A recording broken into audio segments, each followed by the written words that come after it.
Oppressive silence hangs over the ruins of a once grand manor, the words marking a grim conclusion. Amidst a sea of corpses, the carnage confirms the total annihilation of the Namgung family. The dark-haired girl stares up, her expression a mix of shock and profound loss. The muscular, red-haired man looms over her, his grip firm as he questions her next move. He reveals his cruel intent, claiming his path only ends when her life is extinguished. Hook, with a cold thrust, the red-haired man plunges his blade straight through the dark-haired girl's chest. Leaning close, he mocks her existence as the final, lonely survivor of her butchered clan. Horrified, she gazes at the lifeless man on the ground, realization dawning with crushing weight. The red-haired man, known as the Blood Demon, cruelly reveals the fallen man was her father. A brutal kick sends her flying as he explains her father's desperate search for her. Gasping for air, she learns that her hesitation at the truth cost her the battle. Tears stream down her bloodied face as the Blood Demon relishes her absolute despair. He reflects on the irony of raising her as a disciple while despising all human life. A sinister smile crosses his face, declaring her entire upbringing was merely preparation for this tragedy. He reveals the ultimate betrayal. He groomed her specifically to destroy her own family. His laughter rings out as she collapses, coughing up blood amidst the ruins of her home. Dismissive and cold, he declares the sport is over and his interest has finally faded. A dark, swirling energy gathers as he prepares to end their connection once and for all. With a parting word of hollow affection, he bids his disciple a final, lethal farewell. Blood stains everything as her consciousness slips away, leaving only the memory of his betrayal. Everything fades to white as the young girl's eyes slowly lose their light. She gasps awake in a sunlit room, finding herself miraculously alive and uninjured in a bed. Bewildered, she realizes her body feels strangely light, as if the fatal wounds never happened. Staring into the water, she is shocked to see a face that shouldn't be hers. Disbelief fills her as she touches her cheek, realizing she has returned to her 10-year-old self. Taking in the rustic surroundings, she concludes she is waking up in a common inn. Looking over the railing, the bustle of the world below confirms she has truly traveled back. Her attention is caught by rumors of a massive bounty placed for a missing child. Men nearby discuss the persistent efforts of the Namgung family to find their lost daughter. The drinkers dismiss the search as impossible, citing the 8 years that have passed since her disappearance. She listens intently, the weight of her previous life's lies beginning to unravel in her mind. The men mention a birthmark on the neck, the only clue left to identify the missing girl. Realization strikes like lightning.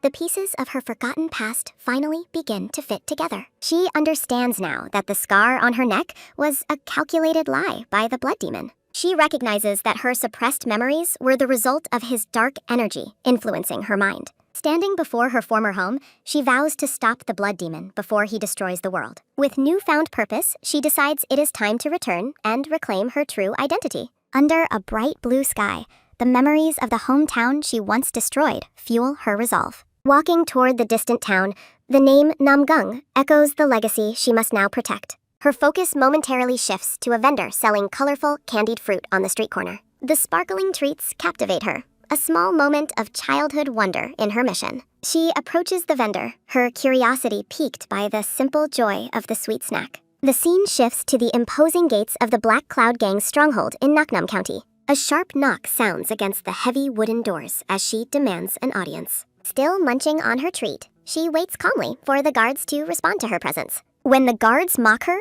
she unleashes a powerful blast of energy that shatters the massive gates. Assessing her power, she wonders if this young body can handle the full extent of her internal energy. The shocked guards can only stare in terror as the small girl effortlessly breaches their defenses. Walking past the rubble, she reflects on her past life's lethality while hoping for a different path. With a blur of motion, she strikes down an attacker before he can even process her speed. A golden projectile slams into the wooden wall as a man looks on with an expression of pure shock. Amidst the night, the dark-haired girl demands the item she previously mentioned from the cornered men. With a piercing and determined gaze, she asks for the location of the legendary Great Rejuvenation Pill. Narrations explain that the blood sect's forbidden martial arts turn a master's internal energy into a murky, dark power. Walking away, the girl realizes her tainted inner power makes it impossible to return to her true family.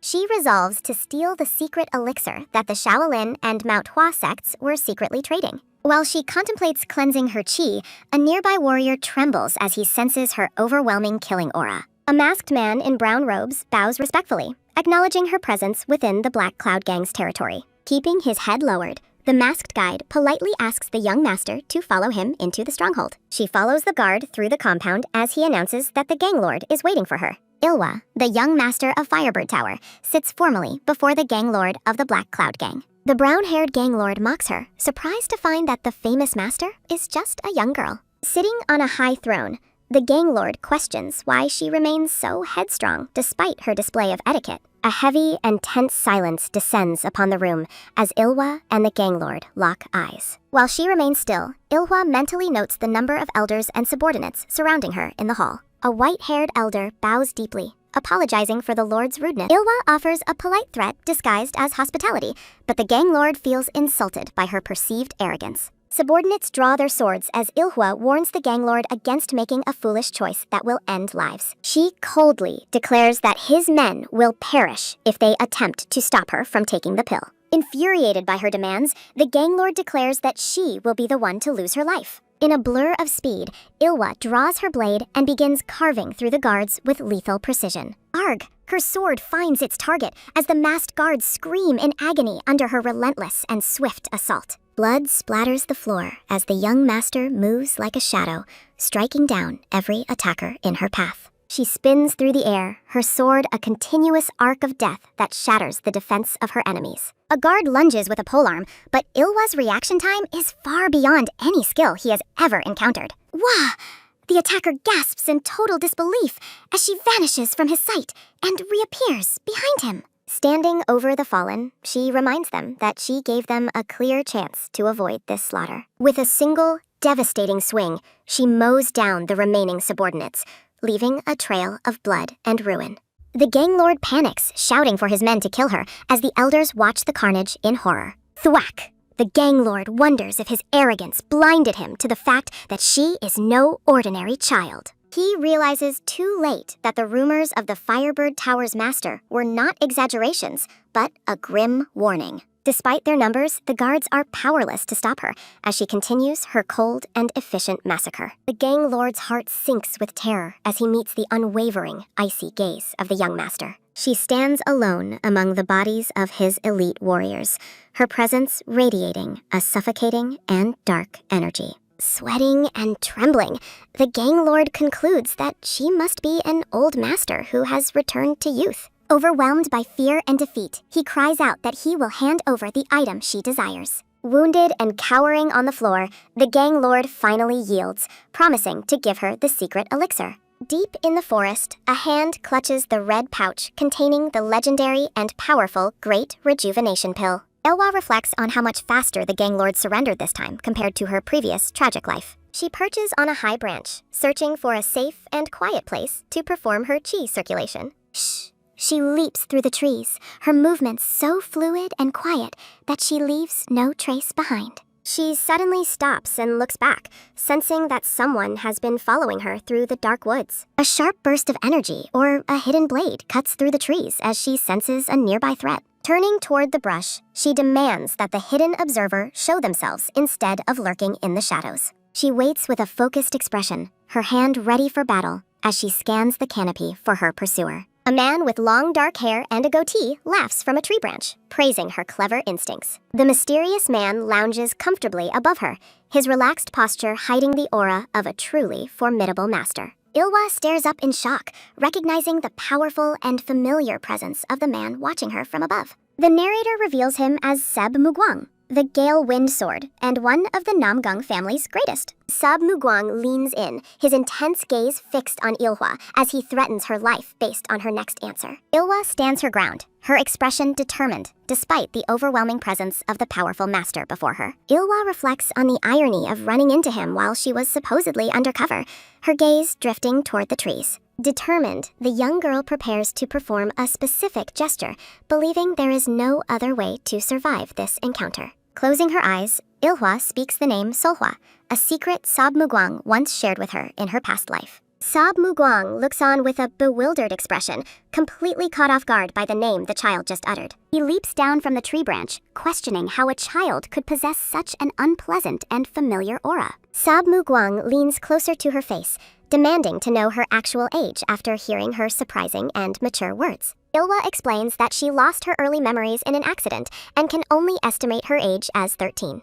He stares at her in silent contemplation, trying to reconcile her youthful appearance with her mysterious and lethal aura. As they walk together through the forest, Seb Mugwang asks who her martial arts teacher was in the past. He looks surprised when she reveals that her former masters in Yunnan recently attempted to take her life. A close-up of Ilhwa's foot moving forward as she explains her desperate need to expel her dark internal energy. Sub Mugwang stops and looks back at her, asking why she would want to purge her own internal power. She admits that her family might reject her power, prompting Sob Mugwang to ask where her hometown is located. Ilhwa reveals that her hometown is Hefay in the Anhui province, catching Siab Mugwang completely by surprise. Sob Mugwang stops in his tracks, realizing that Hefay is the territory of the prestigious and powerful Namgung Clan. He rubs his chin thoughtfully, his eyes narrowing as he considers the true identity of the girl before him. He places a hand on her shoulder, agreeing to help her despite the mysterious circumstances of their meeting. Sub Mugwang bursts into hearty laughter,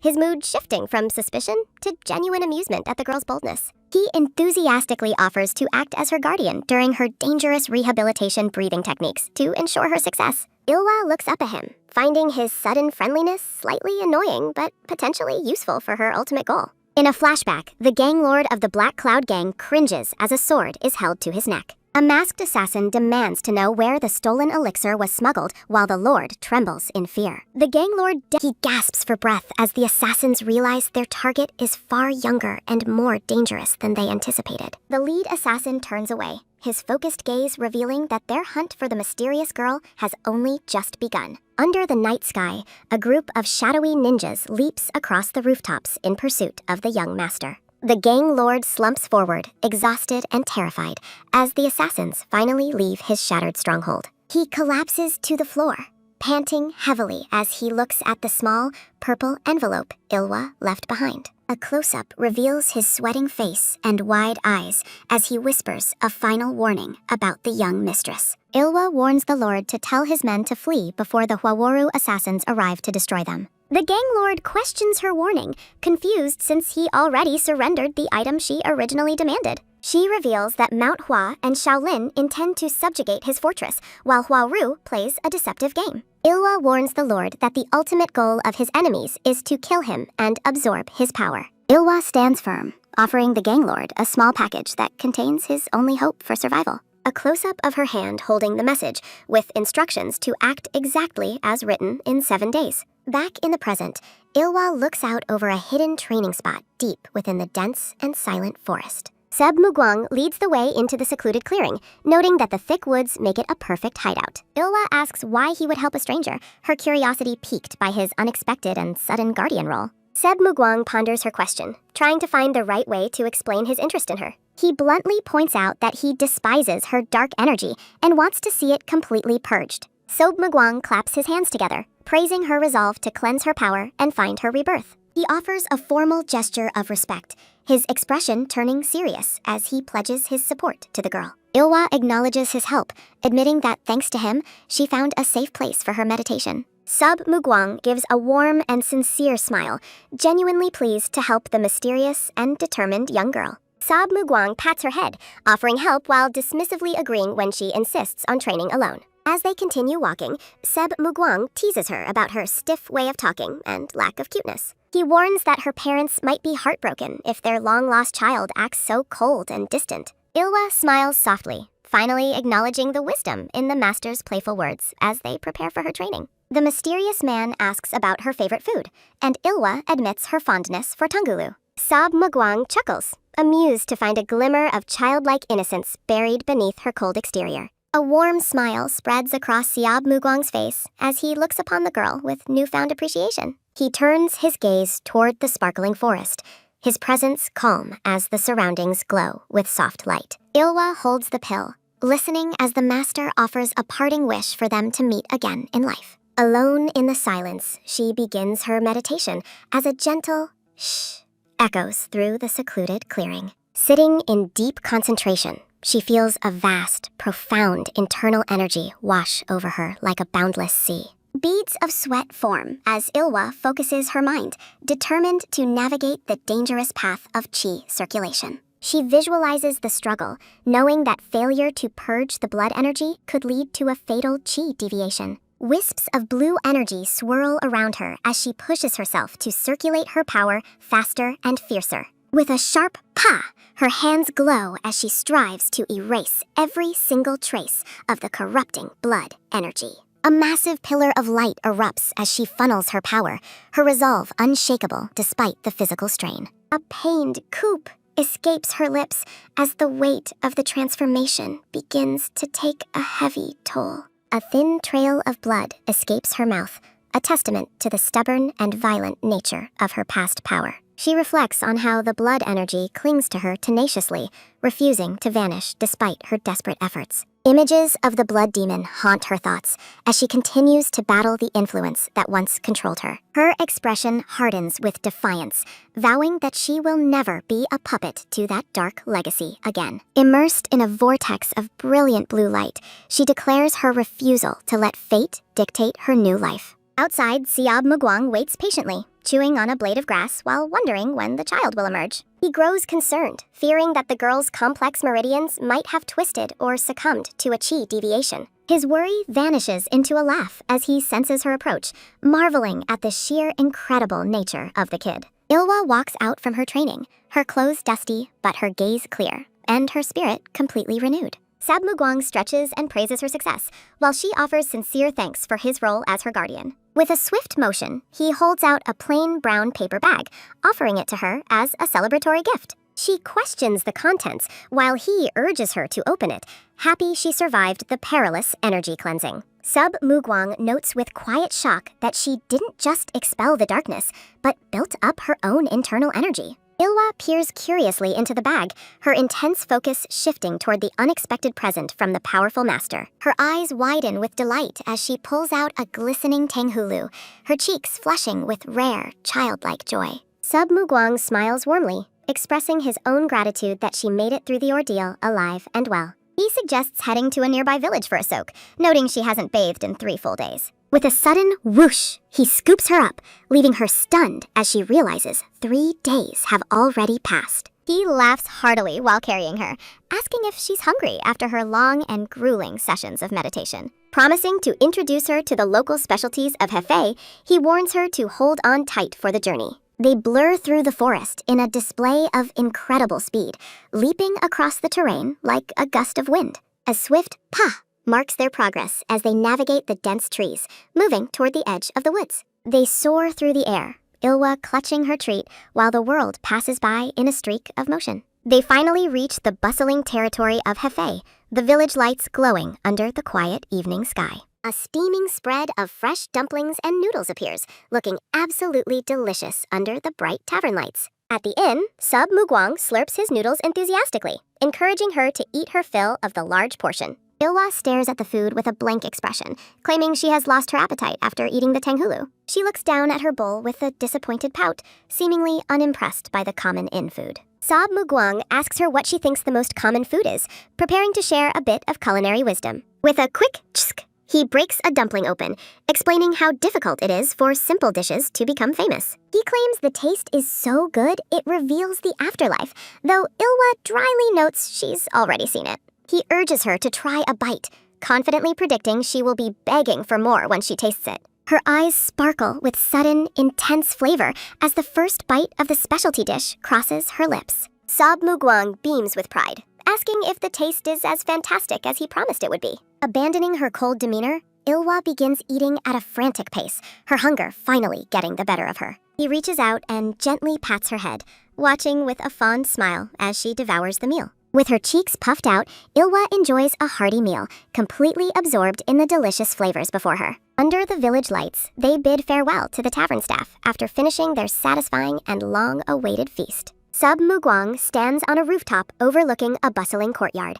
asking if all the intruders have been handled. A subordinate kneels behind Seab Mugwang, formally reporting that the task is complete as the night air remains still. The subordinate presents a piece of black cloth featuring a red crow crest, a symbol Seb Mugwang finds unfamiliar. Sab Mugwang decides to report the findings to the family head, while his subordinate asks about leaving Ilhwa behind. He gazes out with confidence, trusting that the young girl is far too strong to face any significant trouble. Ilhwa sleeps peacefully with her sword nearby, as Seb Mugwang's voice echoes his certainty that they will meet again. The scene shifts to the grand and imposing hall of the Celestial Tiger, the ancestral home of the Namgung family. A powerful boom resounds as a fist slams onto a table, punctuated by a furious shout about gold bars. Namgung Cheongsan, the third son, rages about the failure to find his niece even after 8 long years of searching. Namgung Cheonghae, the second son, warns his brother to watch his tone while other family elders observe the argument. Cheonghae reminds him of their eldest brother Cheongun's deep heartbreak,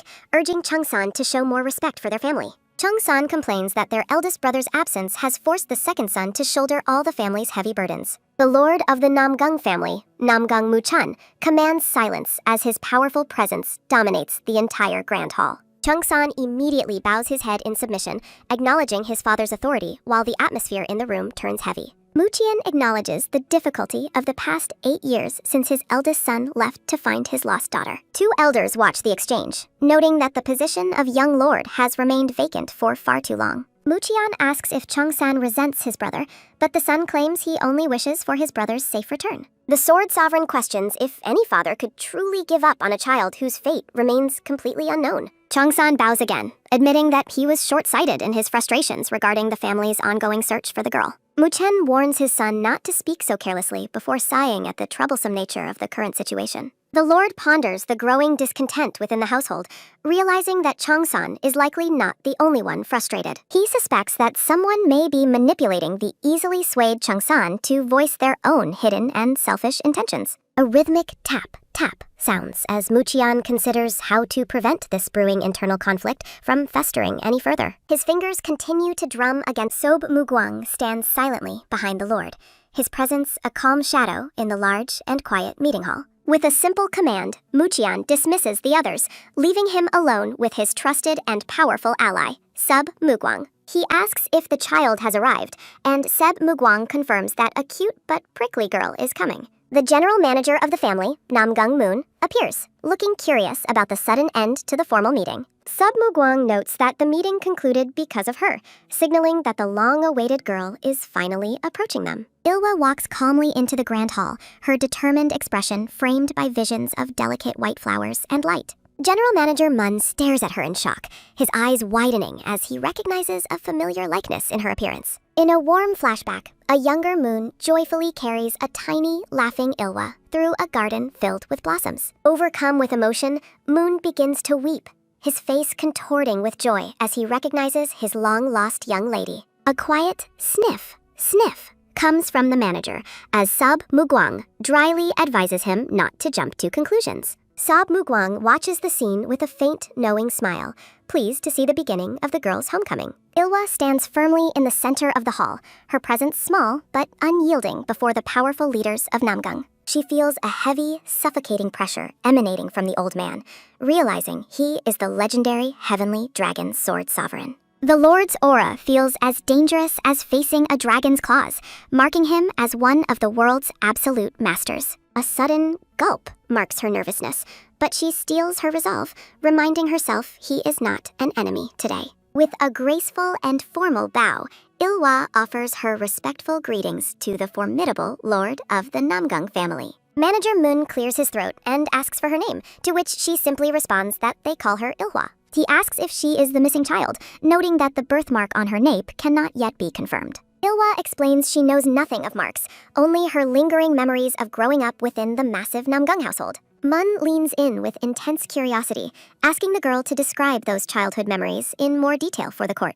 She recalls a peaceful pond with a weeping willow and a path overflowing with vibrant red poppies from her youth. She remembers holding a firm, large, and incredibly warm hand, even though she could only grasp a single finger. Sab Mugwang and Moon stand stunned by her vivid description, their expressions revealing the deep impact of her words. Muchen rubs his chin, finding the girl's detailed and nostalgic recollection to be truly extraordinary and potentially life-changing. Ilhwa realizes the specific garden details she remembered are unique to the garden within the Lord's Hall. A dark flashback reveals Ilhwa using those memories during a past break-in before burning the flower fields. Ilhwa asks Lord Muqian if her limited childhood memories are sufficient to prove her identity to the family. Muqian dismisses her claims, noting that poppies, ponds, and willows are common sights in many wealthy estates. Ilhwa admits her confusion, her gaze lowered as she honestly expresses her misunderstanding of the Lord's skepticism. Managers Moon and Yum watch the exchange, wondering why the family continues searching if they won't accept her. Despite the pressure, Ilhwa looks up with a bright, innocent smile that contrasts with the heavy atmosphere. Managers Moon and Yum react with shock as Ilhwa questions her assumption about the family's verification methods. Lord Muqian stares intensely at the girl, wondering aloud if she was simply mistaken about her own identity. Manager Yum frantically attempts to de-escalate the tension, explaining the girl's bluntness wasn't meant to be offensive. A thunderous laugh erupts from Lord Muqian, his boisterous ha ha ha echoing loudly throughout the massive hall. Ilhwa stands perfectly still and confused, watching the powerful old man laugh at her unexpected and direct response. Muqian leans his head on his hand with a smirk, finally conceding that the girl's point is correct. He explains a way to prove her identity exists within the house, but it isn't possible right now. Ilhwa nods with a satisfied and determined look, agreeing to wait for the family's formal verification process. Lord Muchen orders his staff to prepare a room for the girl to stay in for several days. The scene shifts to the exterior of the Heavenly Guest Pavilion, an area reserved only for elite guests. A narration box explains that the pavilion hasn't received a guest of any kind in over a year. Lord Muqian orders the doors opened for a sudden, unannounced visitor, whose mysterious identity is soon revealed. Ilhwa glances around the ornate pavilion as she walks, her expression calm and observant of her new surroundings. Namgung Yum walks alongside her, stunned that the distinguished guest the Lord mentioned is just a small child. Yum recalls the strict orders never to investigate or question the identity of the pavilion's secret visitor. He describes the pavilion's meticulous cleaning routine, while Ilhwa walks ahead, seemingly unimpressed by the luxury. Yum assures Ilhwa of her safety, noting that elite inner hall warriors are currently guarding the guest pavilion. Ilhwa's interest is piqued when Yum notices her hunger and offers to have a special meal prepared. Her eyes shimmer with anticipation as she hears the promise of delicious food coming to her room. A lavish feast appears, filled with steaming, high-quality dishes that sparkle invitingly under the pavilion's warm lights. Ilhwa stares at the rice bundle with wide eyes, holding her chopsticks but feeling unsure of how to proceed. A close-up shows a bundle of rice skillfully wrapped in green bamboo leaves and secured with a string. Ilhwa pokes at the wrapped food, her thoughts filled with question marks as she wonders how to eat it. A kind maid enters the room and offers to assist the young girl with the complicated meal. The maid begins unwrapping the bamboo leaves, explaining their purpose as Ilhwa watches with intense, focused curiosity. Steam rises as the leaf is opened, revealing fragrant rice packed with succulent shrimp and savory ingredients. Ilhwa listens as the maid describes the family's high standards for guest hospitality while staring at the food. The maid encourages her to eat before the meal gets cold, prompting a polite thank you from Ilhwa. The maid watches with a blush, thinking how adorable Ilhwa is while the girl starts her meal. Ilhwa chews a mouthful of food with a simple yeah,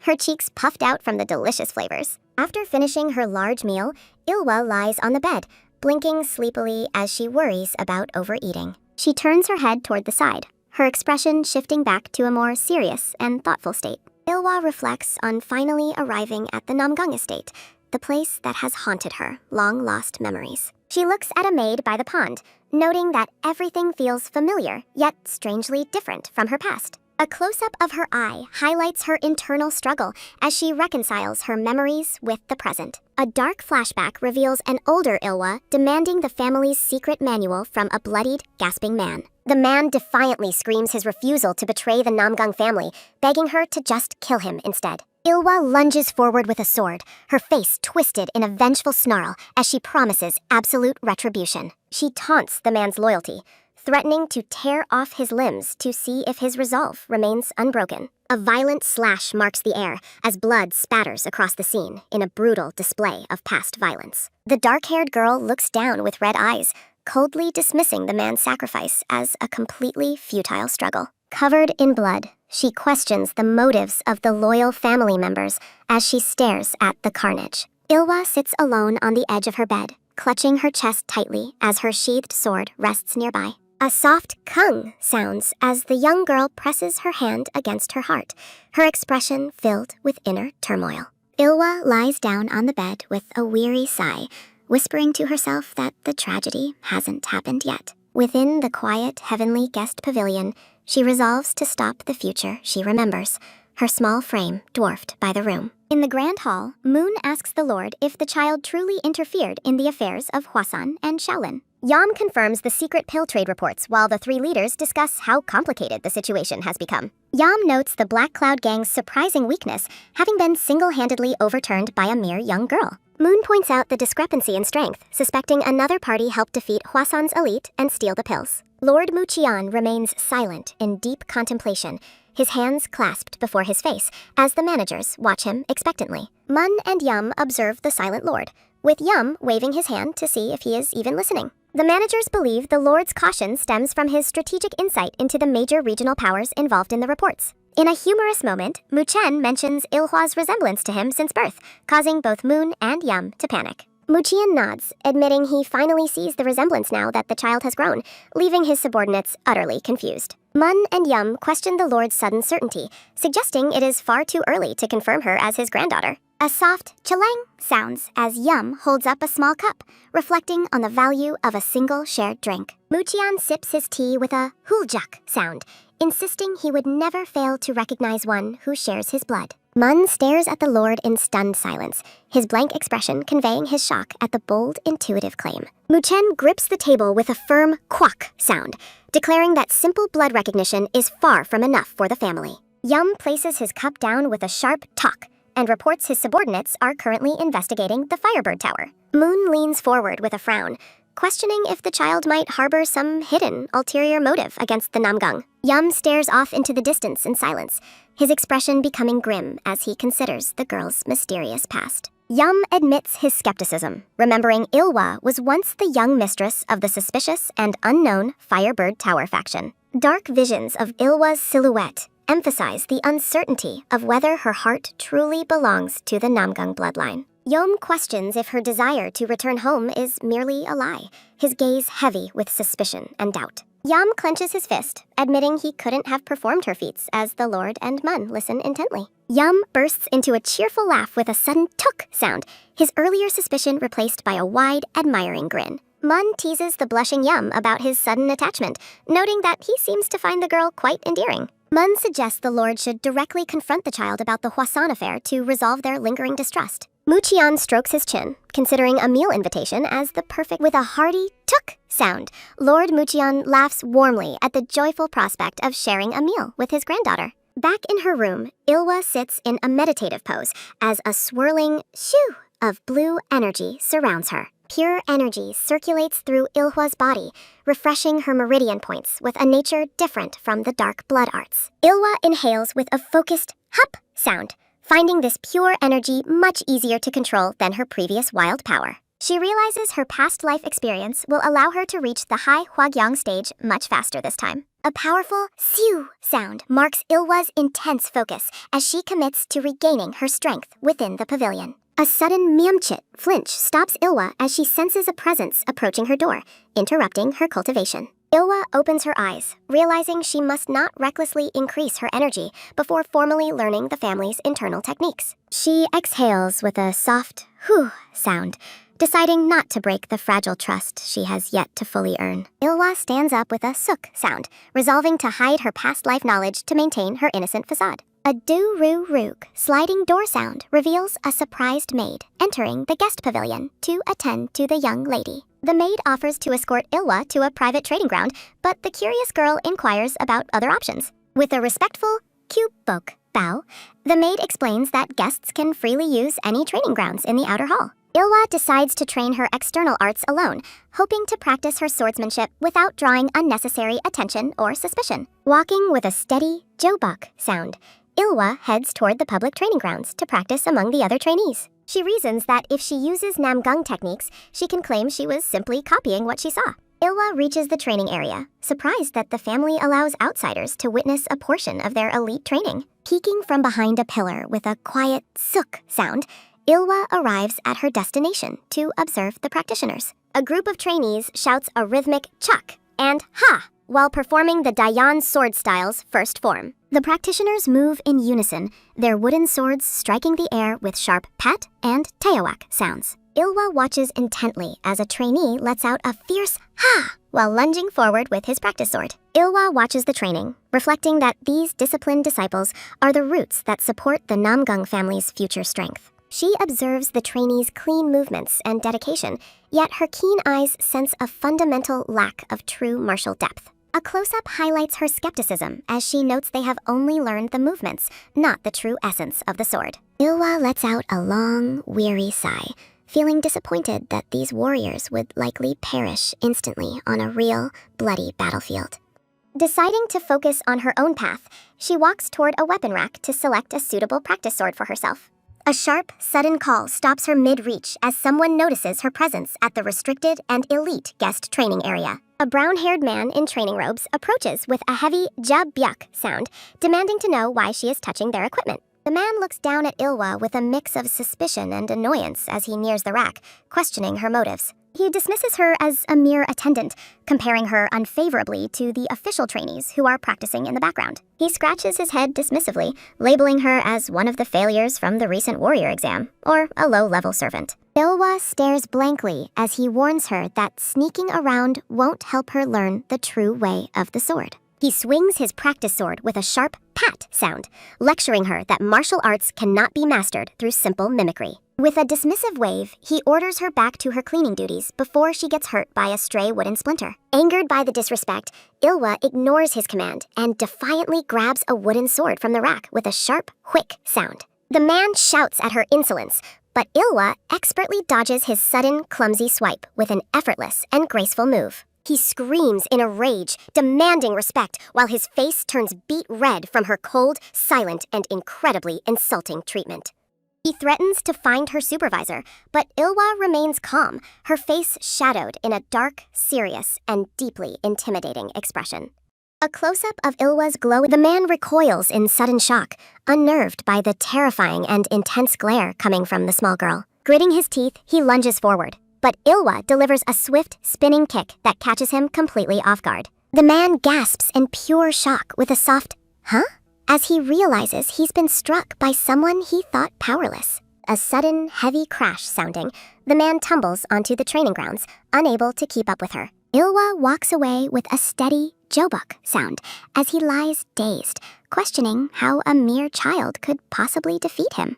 She picks up a wooden sword that fits her height, ignoring the groaning man as she prepares to begin her training. Nearby trainees burst into mocking laughter, taunting their squad leader for being defeated and sprawled on the ground by a child. Blushing furiously with embarrassment, the man clenches his teeth as his subordinates continue to tease his obvious and shameful clumsiness. Ilhwa stops and turns her head, sensing the man's lingering resentment as he struggles to stand back up behind her. The man staggers toward her, shouting that words clearly aren't getting through, and he'll force her to listen through direct combat. He reaches for a practice sword on the rack with a firm tok sound, refusing to accept the previous humiliation. Enraged, he declares he will teach her a lesson about respect, his face twisted in a vengeful scowl as he attacks. Ilhwa remains unfazed, simply agreeing to the challenge with a calm, stoic fine as her hair sways in the wind. A sudden blur of motion and a sharp shout mark the beginning of their serious confrontation in the training courtyard. A man lunges from above, but Ilhwa stands her ground, watching his predictable move with cold, focused, and unblinking eyes. He swings wildly with a loud hoo sound, yet his aggression is met with nothing but air as the girl evades. With a fierce ha, He continues his assault, but Ilhwa's speed remains several levels above his own desperate and sloppy moves. Ilhwa ducks under his massive swing, her body a blur of motion as she executes a perfect and effortless evasive maneuver. A sharp ugh escapes the man as Ilhwa delivers a precise, blindingly fast strike to his side with a tuck sound. She spins gracefully, her practice sword becoming a conduit for her superior skill as she completely dominates the exchange. The man struggles to keep up, his eyes widening in terror as the small girl dances around his strikes like a ghost. Frustrated and desperate, he curses under his breath while trying to block her unrelenting, precise, and incredibly high-level offensive moves. A final, decisive strike sends his practice sword flying from his hand, leaving him utterly defenseless and deeply shaken. The wooden sword spins through the air with a whick sound, a visual testament to the absolute gap in their skill. The man collapses back into the dirt with a heavy thud, staring up at Ilhwa in a state of complete disbelief. He huffs and pants for air. Surrounding trainees watch in stunned silence, realizing they've just witnessed a completely one-sided fight against their supposedly superior squad leader. Ilhwa stands with her sword resting calmly on her shoulder, her expression as unbothered as if she were merely taking a stroll. She looks down at the grounded man, coolly challenging him to give his all next time, instead of foolishly underestimating her. The man stares at her, still gasping for breath, unable to reconcile her small appearance with her overwhelming and terrifying strength. He remains silent, his expression a mixture of fear and newfound respect for the mysterious and powerful young girl. Standing tall, he accepts the reality of his defeat with a simple, humble, all right, as the training session finally concludes. The brown-haired trainee leader grips his wooden sword with newfound resolve, determined to take the duel seriously. Ilhwa observes the shift in his gaze, noting how he has finally begun to gauge her martial prowess. A soft shu-ook sounds as Ilhwa readies her own practice sword, her expression remaining perfectly calm and focused. She reflects on the internal rot of complacency within the family, watching as her opponent prepares a desperate strike. A heavy shoo-shoo sound fills the air as the trainee leader gathers his strength for a powerful frontal assault. With a sharp tuck and quack sound, Ilhwa deflects the heavy blow, her movements far tireless than his own. A series of sharp tongue and whack sounds echo as she continues to parry his increasingly frantic sword strikes. Moving with divine grace, Ilhwa counters a wide slash, her practice sword leaving a shimmering trail of blue energy. A sudden wheek sound marks her incredible speed as she weaves through the man's clumsy attempts to land a hit. The trainee leader gasps for air, his face filled with shock as he realizes he cannot touch the child. Nearby disciples watch in stunned, sweating silence as their strongest leader is completely outclassed by a mere little girl. A resonant whack and tuck sound rings out as Ilhwa blocks an overhead strike with a simple, firm movement. She stares at the panting man with a neutral gaze, while a low hung sound emanates from her focused stance. An involuntary ugh escapes the leader as a sharp tuck push sends him stumbling backward across the training floor. Ilhwa bluntly advises him that raw strength is useless without control, watching him huff and puff from sheer exhaustion. As she prepares her next move, she explains the necessity of precision and speed over brute, unrefined force. A massive kung sound thunders as Ilhwa strikes the ground, creating a shockwave that leaves her opponent utterly breathless. The man sits on the dirt, completely shell-shocked, and a final explosive quang sound marks the end of the demonstration, leaving the entire training area in stunned silence. Ilhwa points out that overexertion only makes the body stiff, preventing a warrior from swinging their sword with freedom. A sharp ah sounds as the leader's leg finally buckles under the strain of the one-sided, intense confrontation. Moving like a ghost, Ilhwa performs a final, high-speed spin that leaves the fallen man staring up in disbelief. A sudden, confused, huh? Escapes the man just before a final quang blast of energy erupts from her blade. A heavy turururuk sound accompanies the settling dust as the true extent of her martial superiority becomes clear. A sharp chwak sound rings out as the smoke clears, revealing the deep impact crater her technique left behind. Panting with heavy hook sounds, the defeated leader kneels on the ground, leaning on his practice sword for support. He looks up with a sharp chook sound, his eyes wide with a mixture of terror and deep admiration. Ilhwa stands before him, her long hair flowing as she stares down with a look of quiet, practiced authority. The man continues to gasp for air, realizing the child before him possesses a terrifyingly high level of skill. Ilhwa sighs to herself, feeling a bit disappointed that her profound martial lesson likely went right over his head. She decides to leave with a swift whick sound, casually mentioning that the training here seems a bit too difficult. The trainee leader remains speechless, sweat dripping from his chin as he watches the mysterious young girl depart the grounds. Ilhwa walks away from the training area, her small frame walking past the rows of disciples who remain frozen. Walking with a steady jilbyuk sound, she realizes that her attempt to train in secret has backfired completely. She reflects that she has given them enough guidance, leaving the family's future honor in their own unskilled hands. Ilhwa looks at her small palm, admitting to herself that she still struggles to master strength in this body. A sudden wave of fatigue hits her as she realizes she hasn't rested once since her return to the past. Her footsteps become a shaky betool as her vision starts to swim, the physical toll finally reaching its limit. A faint hadul sway shows the young girl losing her balance, her consciousness fading into a dark, heavy blur. A sharp damn sounds as a tall, black-haired man catches her just before her small head hits the ground. Namgung Mu holds the sleeping child in his arms, his usually stern face softening with a look of concern. A soft shoo sound accompanies Ilhwa blinking her eyes open to find herself being held by the rugged warrior. Mu asks her what's wrong, his expression etched with genuine worry as he realizes how pale the child is. Ilhwa weakly claims she's fine, though her dizzy expression and small gasp tell a much more alarming story. A sudden, startled "ah!" escapes her as Mu effortlessly lifts her high into the air with a firm grip. Ignoring her protests, Mu carries her away with a heavy tuck-buck sound, determined to get her to a doctor. A soft sook sound marks their entry into a quiet room filled with shelves of ancient, potent medicinal jars. With a sharp tuck and pull-chuck sound, Mu sets her down on the table to begin the medical checkup. Namgung Mu enters the guest room, finding the young girl wandering instead of resting as he previously instructed. He gently tells the girl to wait a moment, and she reluctantly agrees to stay put for him. Examining the medicinal ingredients on the table, Ilhwa recognizes the high quality of the clan's supplies and expertise. She reflects on the doctor's identity,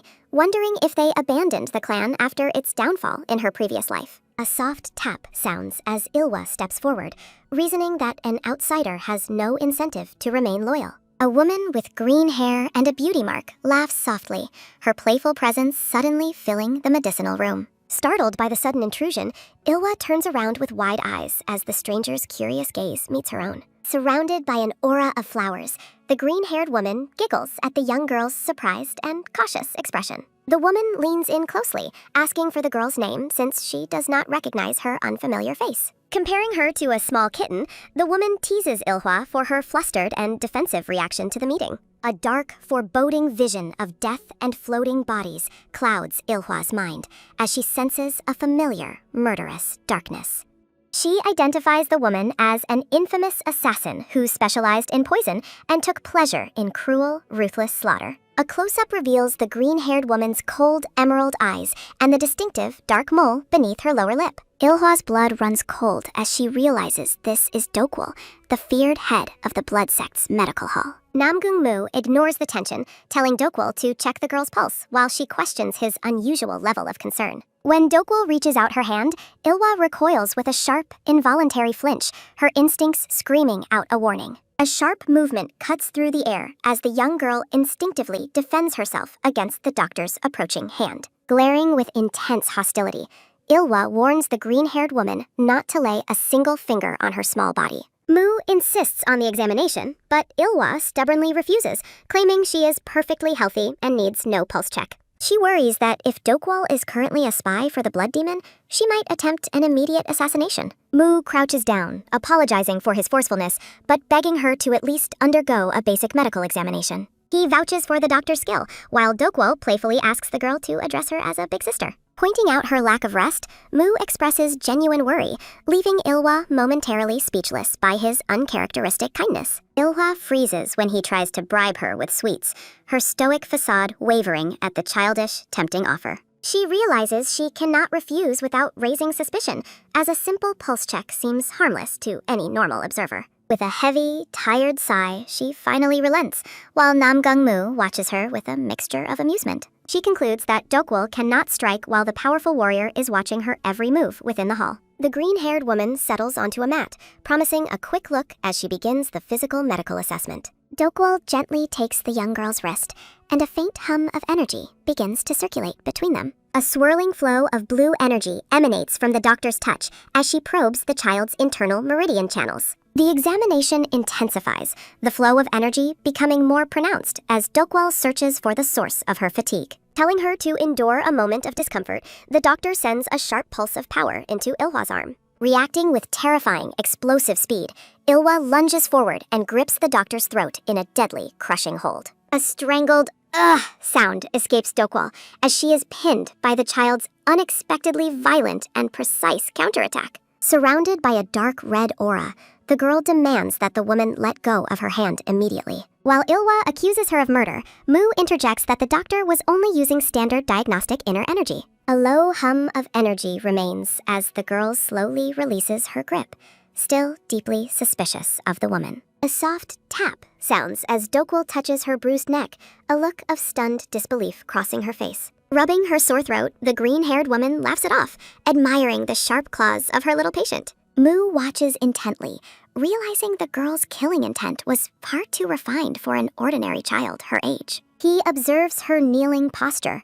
disturbed by the realization that she moves like someone who has taken countless lives. Refusing further treatment, Ilhwa abruptly announces her departure and turns away from the pair without another word. Walking with a steady jelbyak sound, she leaves the medical hall, leaving the adults in a state of shock. Dokwol asks how he found such a dangerous stray cat, while Mu admits she is unlike anyone he's met. When asked about her health, Dokwol wryly points out that the child seemed exceptionally lively during her sudden assault. Her expression softens into professional concern, noting that the brief encounter wasn't enough for a full, accurate diagnosis. Namgung Mu looks surprised as she suggests there might be more to the child's condition than meets the eye. Reasserting her credentials, Dokwol boasts about her medical prowess despite her eccentric behavior and the girl's hostile rejection. She insists that Mu must bring the little kitten back later for a more thorough, formal medical examination. Touching her throat once more, Dokwol looks away thoughtfully, sensing something profoundly mysterious. Ilhwa walks away, her mind troubled by the sense that she is a powder keg ready to explode. In a memory, Dokwol smokes her pipe and asks a long-haired woman if she has come to nag her. A soft siwak sound follows the smoke as Dokwol dismisses her lethal habits as nothing more than a light hobby. Dokwol notes the Blood Demon's silence, confident in her status as one of the elite 12 moons within the cult. She questions why she should be scolded for killing a nobody, boasting of the moon badge granted by his blood. With a soft sigh, the purple-haired woman closes her eyes, admitting she only brought up the dark topic randomly. Dokwol finds it hard to believe her companion was once a member of the righteous sect, mocking her former life. Resting her chin with a tuck sound, Dokwol asks what drew such a woman to their dark, murderous cult. With a chilling smile and glowing green eyes, Dokwol wonders if there was someone the woman desperately wanted to kill. Returning to the present, Ilhwa looks down with a somber expression, reflecting on the complex shadows of her past. She sits alone on the stone bridge, the quiet garden doing little to ease the heavy weight on her soul. Gazing at the water, she regrets not asking more questions about her fate when she had the chance before. A steady tuk-buck sound signals the arrival of the silver-haired clan head, who notices her deep, silent immersion in thought.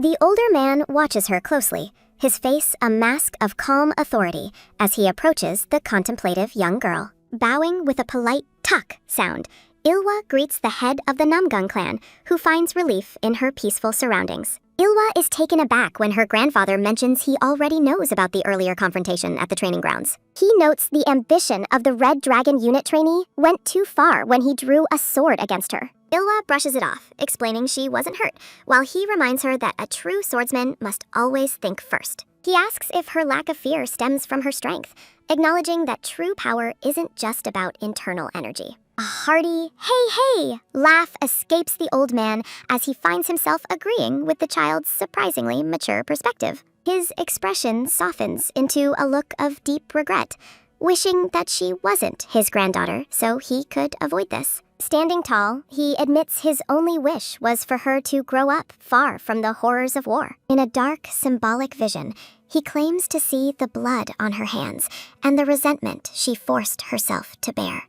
A spectral image of her former, battle-worn self ripples in the water, reflecting the terrifying truth of her soul. He laments that he wanted her to grow up gently and live a normal life, free from such heavy burdens. He demands to know who raised her into such a lethal weapon, dismissing her claim that the answer is unimportant. His face contorts with a terrifying, murderous rage as he vows to hold those responsible for her trauma accountable. A low woong sound of power vibrates as he swears he will never let her tormentors die a simple death.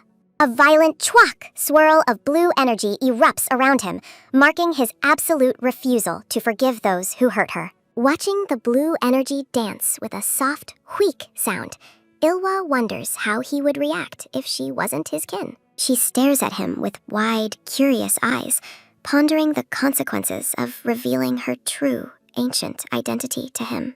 The grandfather looks down at her, the swirling energy of his fury slowly beginning to settle back into his body. A sharp tuck and syuk sound accompanies him reaching for the hilt of his beautifully crafted, sheathed sword. A heavy hunk sound rings out as he slams the scabbard down, the impact vibrating through the stone bridge. Letting out a thoughtful, The old man stares at her, his intense scrutiny and silent power filling the air. Ilhwa remains frozen in place, her eyes wide with shock as the dust and smoke from his display slowly settle. Breaking the silence, she asks if the legendary blade he carries is indeed the famous sword known as Chunmyeong. He confirms her guess with a gentle hui sound as he reaches out to place a hand on her head. A soft sawuk sound marks the moment his large, calloused hand rests gently atop her small, dark-haired head. With a soft sudam pat, he mentions hearing about her love for good food, causing the girl to blink in surprise. He lets out a joyful laugh, the tension of his previous rage completely replaced by a moment of grandfatherly warmth. Touching the spot where he patted her with a soft manji-jak, Ilhwa looks dazed by the sudden, unfamiliar affection. Night falls over the estate, and a dark, ominous mist begins to slither through the quiet, moonlit courtyard. A maid walks through the dim hallway with a soft wheek sound, unaware of the shadowy presence behind her. Startled by a sudden sound, she turns around and asks, "Miss?" into the darkness, but finds only empty space. A dark, nebulous cloud looms over the sleeping Ilhwa, casting a sinister, heavy shadow across her peaceful bed. A sharp talrang, ringing sound vibrates through the air, piercing the silence of the room as she sleeps fitfully. Her eyes snap open with a sharp seok sound as the ringing intensifies, triggering a deep, dormant survival instinct. A dark, commanding voice tells her to kill them all, causing her to sit up with a sudden, sharp movement. Gripping a sword with a heavy teal-gyak sound, Ilhwa stands in the dark, her expression cold and ready for slaughter. A hand grips the sword's hilt with a sharp sarung sound as red energy swirls around the blade. A shadow looms over the door as a maid politely asks if the young girl needs anything. Ilhwa swings her sword with deadly grace, leaving the maid frozen in a state of sheer terror. A crimson vision demands blood as a violent slash rings out, echoing the darkness within her soul. The clan head, Mu, and another elder gather around a table covered in important scrolls and documents. The silver-haired leader scolds Gale Windsword for his violent talk in the presence of a child. Mu questions a past bet, while the clan head hides his face behind a large, unfurled scroll. Peering over the paper, the grandfather admits he only wanted to offer comfort to his worried granddaughter. Mu mockingly accuses the old man of tattling on the girl and behaving in a childish manner. Mu slams the table, admitting he cannot ignore the troubling things he witnessed at the training grounds. The clan head suddenly turns his head toward the door, sensing something dangerously wrong outside the room. Mu looks on with confusion as the silver-haired leader's expression turns into one of grave, sudden alarm.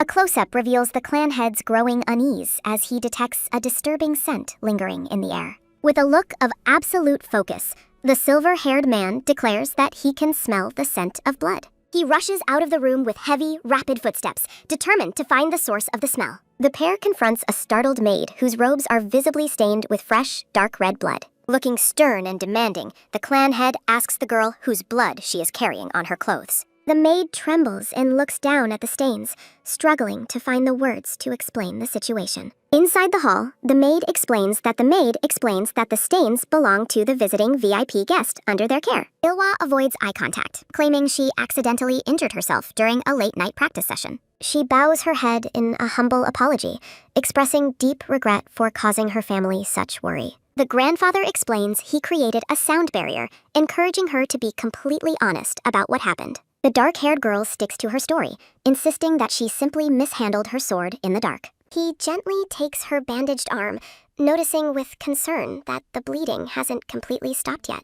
Gripping her hand firmly, he asks her to trust him as much as he has placed his trust in her. The old man looks down at the girl's injuries, his heart heavy with unspoken worry and regret. Ilhwa blinks in surprise, her cold facade momentarily cracking under the weight of his genuine grandfatherly affection. Mu interjects, stating that the medicine hall chief has arrived to take over the rest of her treatment. Patting her hand one last time, the clan head bids her goodnight and promises to see her tomorrow. Left alone, she touches the spot he held, her mind clouded by the secrets she must keep hidden. Outside, the clan head and Mu walk away, both men troubled by the girl's strange and violent behavior. Ilhwa stares into the distance, wondering how long he can continue to ignore her true, murderous nature. She reflects on the terrifying blackout where she awoke with a sword already gripped in her hand. A dark memory reveals her body moving against her will under the command of the Blood Demon's voice. Frustrated and covered in sweat, she realizes only one person can explain the curse plaguing her body. Dokwol peeks through the sliding door, playfully asking the little kitten if she is allowed to enter.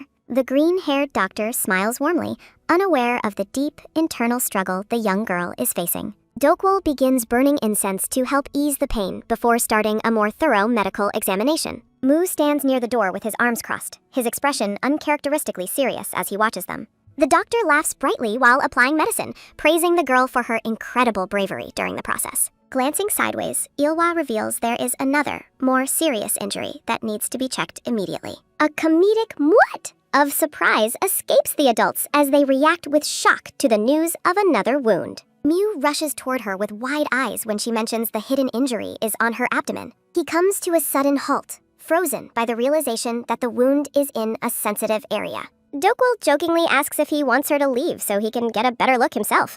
Well, that's one way to clear a room. In a quiet moment, Ilhwa asks the doctor if she is capable of treating severe internal injuries. Dokwol explains she must use internal energy, and the girl gives a sharp, determined nod of approval. Touched by the gesture, the doctor gives her a soft talk and asks if they finally share some trust. A bright, golden aura emanates from their joined hands as Dokwol begins the delicate process of internal healing. Ilhwa closes her eyes and sits perfectly still, allowing the warm, healing energy to flow through her body. Dokwol concentrates on the healing process, her green hair catching the light as she works in silence. The doctor questions Ilhwa's sudden curiosity regarding voice transmission and her mentions of murderous intent. Reflecting on her own past, Dokwol notes that the person who lived for slaughter is long dead. Ilhwa admits her past desire for blood was driven by her love for those who were harmed. Dokwol looks at the girl warmly, asking if she still harbors love for someone in this life. A soft humming sound fills the room as Ilhwa asks if the doctor serves the Namgung family.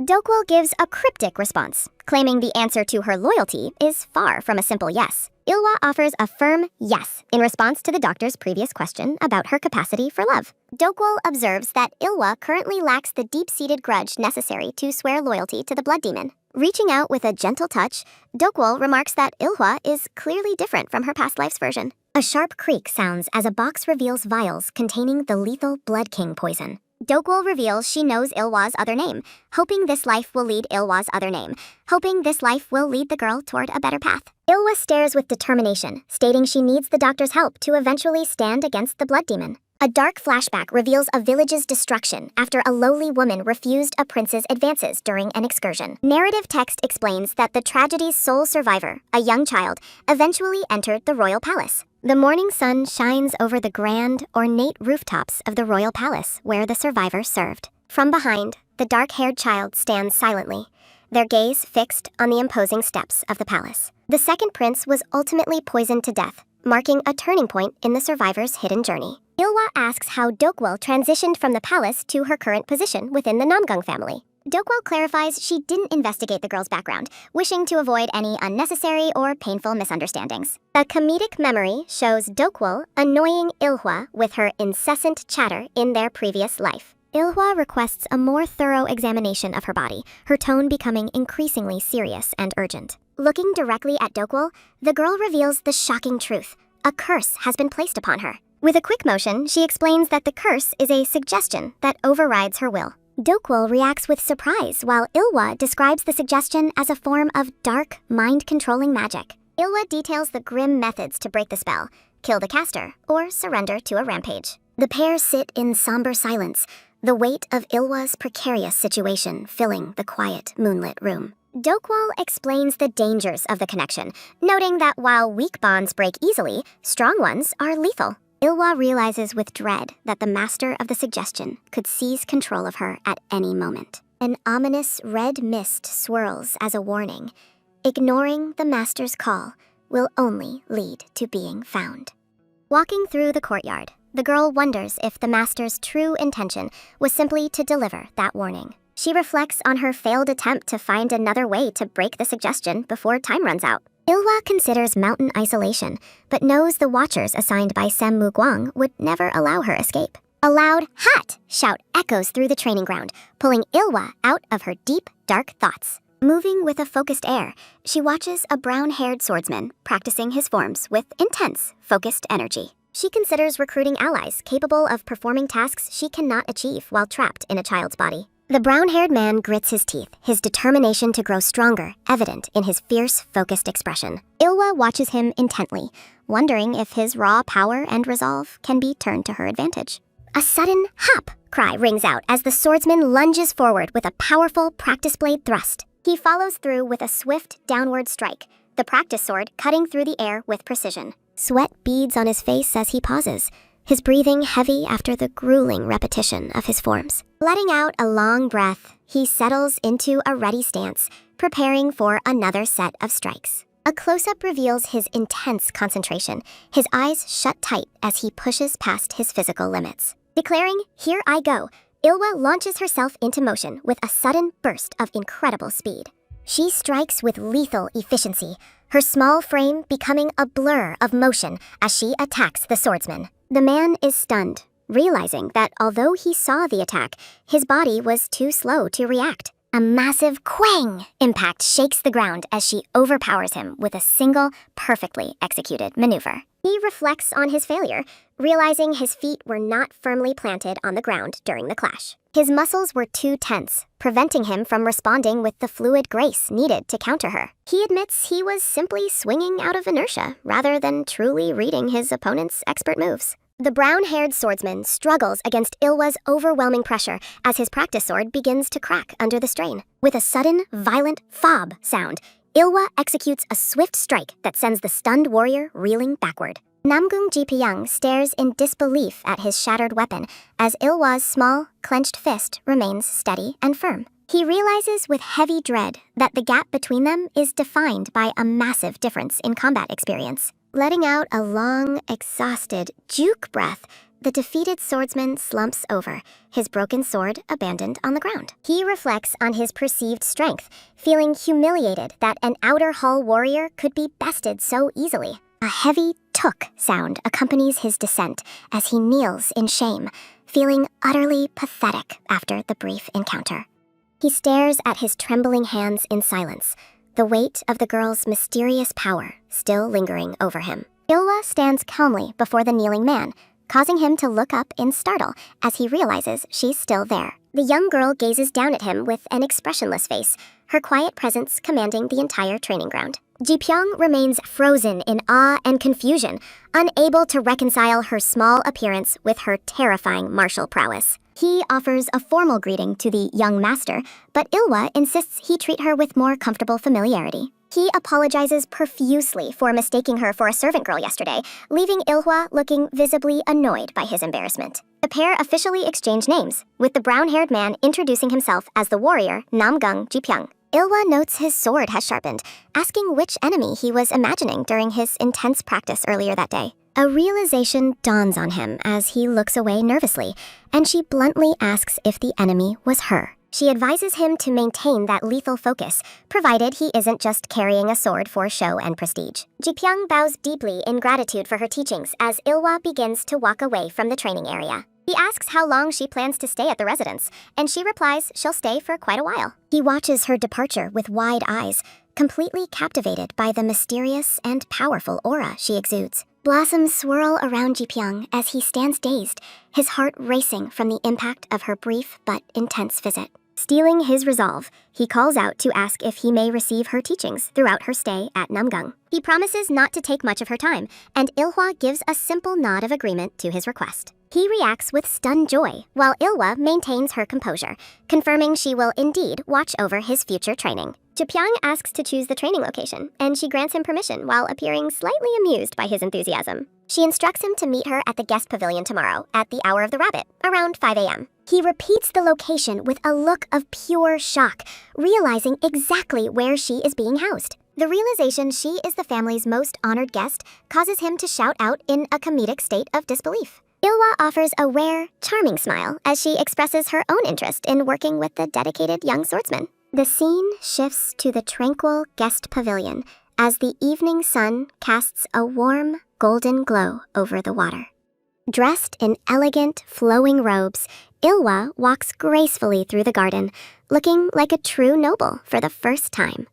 The gray-haired clan head welcomes her warmly, inviting her to sit and enjoy a lavish meal prepared just for her. He notes that the maids were sent away for privacy, and she expresses her gratitude for his thoughtful consideration. The old man uses internal energy to float a bowl toward her, an advanced technique that Ilhwa finds surprisingly practical. When he asks about her pain, she claims her senses are dull, suggesting she doesn't feel injuries like normal people. He looks at her with concern and confusion, asking for a deeper explanation regarding her lack of sensory feeling. She reveals a dark past, explaining that she nearly died at the age of 5 before someone intervened. Ilhwa explains her lost memories resulted from a stranger forcing internal energy into her body to save her life. As she eats, she thinks the food is delicious, wondering if such high-quality meals are the secret to the family's health. The clan head asks a pointed question, wondering if her mysterious savior was actually the master of Hwaru. A sharp mot of surprise registers on his face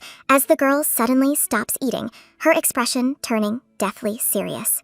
He gazes at her with an intense, searching look, waiting for her to confirm his suspicions about her origins. He directly asks her why she betrayed the master, shifting the conversation into a much more dangerous territory. Ilhwa swallows hard, the weight of his question hanging heavy in the air as she considers her next words. She warns him that the Namgung family cannot defeat them and would likely be destroyed in a direct confrontation. He questions her sincerity, stating he will take action himself, but she remains firm in her grim warning. She cautions that even if he killed half their leadership, he would almost certainly lose his own life. The old man scoffs, dismissing her warnings as a baseless fantasy, while he continues to pick at his food. Ilhwa looks down sadly, wondering out loud who those people truly are and what they intend to do next. Using the spilled liquid on the table, her finger traces a single, ominous character to reveal the hidden enemy's identity. Ilhwa covers her mouth in shock as the heavy silence of the moonlit garden underscores her grim revelation.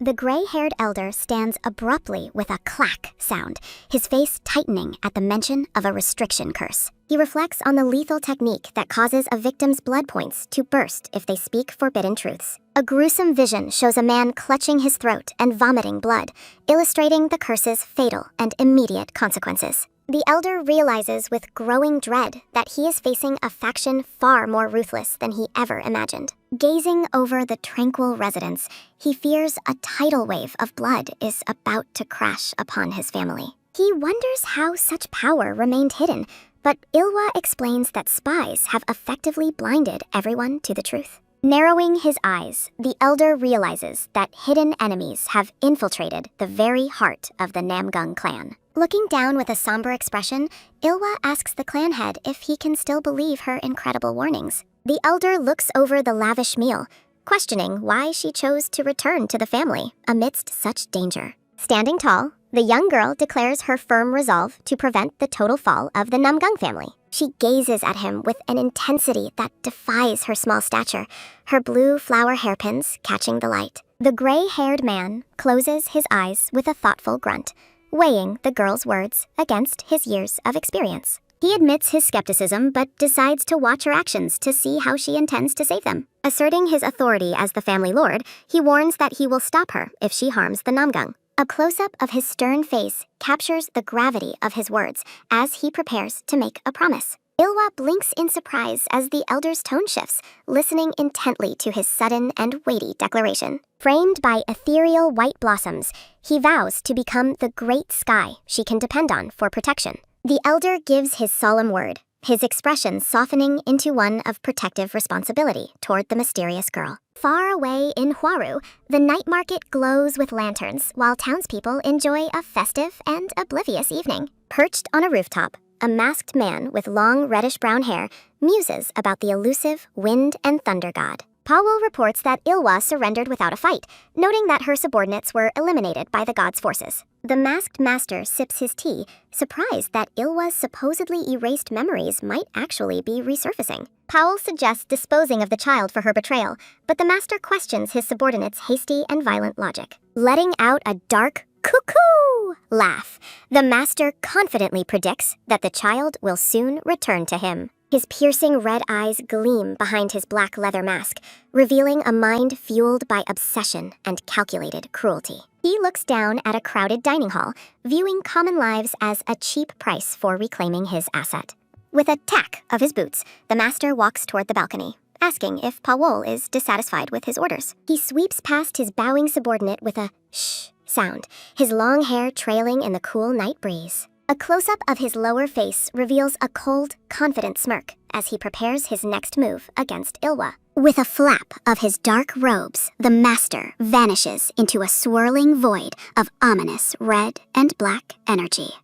Back at the residence, the night remains still as water ripples beneath the stone bridges of the pavilion. Dokgwal places a glowing hand on Ilhwa's back, using her internal energy to carefully probe the girl's spiritual state. The green-haired woman pulls back with a soft shh sound, her face etched with concern after finishing the examination. Dokgwal bows respectfully to the clan head, confirming the presence of the restrictive curse Ilhwa previously described. The elder asks if the curse can be removed, but Dokgwal explains it is impossible through ordinary medical arts. Ilhwa sits quietly as Dokgwal explains that the restriction will only come undone naturally over a long period. The girl clarifies that the curse should vanish once the enemy's true identity is revealed across the lands. The elder warns that her life is at stake, urging her not to take this deadly situation lightly. He clutches his head in frustration, lamenting the extreme danger of a martial artist who cannot feel physical pain. Ilhwa remains expressionless as she reflects on her inability to recognize the survival warnings her own senses should send. The elder turns back to the table, asking Dokgwal if there are any other issues regarding the girl's health. Dokgwal notes that Ilhwa's meridians are unstable, likely caused by the previous purge of her internal energy. Moving with a thud sound, the elder approaches Ilhwa and prepares to examine her body with his own power. A massive flare of blue spiritual energy erupts as he channels his formidable internal strength into the young girl. The overwhelming force takes the shape of a spectral dragon, swirling violently around Ilhwa in a brilliant display. The energy dissipates with a long shoo breath as the elder completes his deep and taxing spiritual probe. Looking at her with newfound tenderness, he marvels at the fact that she has returned after crossing time. He gently grips her shoulders and welcomes her back, lamenting the cruel 8 years she was forced to endure. The elder reflects sadly, wishing she could have seen her father when she was still healthy and whole. Ilhwa looks up in sudden surprise as a frantic voice calls out for the young master. She listens intently as the voice notes that they haven't even reported back to the family head. A man suddenly descends from above, causing both the elder and Ilhwa to look up at the terrible timing. With a frantic scramble sounding, the long-haired man in blue robes rushes toward them with desperate, wide eyes. Ilhwa stares blankly, her face a mask of total shock as the newcomer approaches her with an intense expression. A somber narrative box appears amidst white blossoms, revealing that the approaching man is actually her long-lost father. Crying heavy tears, he is identified as the Sword of Namgung, the very man she remembers killing in the past. Namgung Cheong-eun stands tall before the small girl, a heavy, emotional silence hanging over the moonlit garden residence. Seolhwa grips her robe tightly, her expression darkening as she feels a sharp, localized pain within her chest. The elder questions why Cheong-eun is crying so messily, telling him to confirm the girl's identity before continuing. Cheong-eun kneels before her, asking permission to examine her body to verify her identity as his lost child. He explains that powerful families often face villains who kidnap or swap children to create a lasting family weakness. He describes a secret mark he gave her at birth, 5 moles that connect to form a dragon shape. A vision of a baby appears, with light lines connecting hidden marks behind the ear and on the collarbone. Gently holding her leg, the father points to the final mark, located precisely on her left heel. Kneeling in the moonlight, Cheong-eun meticulously checks every mark on the young girl's skin to be absolutely certain. He stares at her in silence, the gravity of his discovery finally sinking in after 8 long years. The elder and a subordinate watch from a distance, their faces solemn as they witness the unfolding family reunion. Nearby, Dokgwol and a man with a chin scar watch the scene, the man letting out a nervous gulp. Cheong-eun reaches out a trembling hand toward the girl he thought was lost to him forever. With a sudden, desperate movement, he pulls Seolhwa into a tight, crushing embrace as his emotions finally overflow. He clutches her close, his eyes shut tight as he lets out a sob of pure, unadulterated relief. The gray-haired elder looks on as Cheong-eun formally welcomes his daughter, Seolhwa, back into the family. Holding her against his shoulder, the father whispers that he is truly her parent, his voice full of love. He marvels at how much she has grown while she stares back, unable to fully process his overwhelming affection. Later, a rhythmic splash sounding, Cheong-eun kneels to gently wash his daughter's travel-worn feet in a basin. He looks down in distress, noting that her small feet are covered in horrific wounds, with no spot left unscathed. Seolhwa notes his red-swollen eyes, but the man smiles broadly, claiming he is overjoyed to have her back. Looking at his rapidly shifting emotions, the young girl realizes she simply cannot figure out this unpredictable man. The man softly calls her name, causing Seolhwa to blink in quiet surprise at the unfamiliar sound of it. He asks if she knows the meaning of her name, Seolhwa, while she shakes her head in silence. A flashback shows her parents holding a baby during a storm,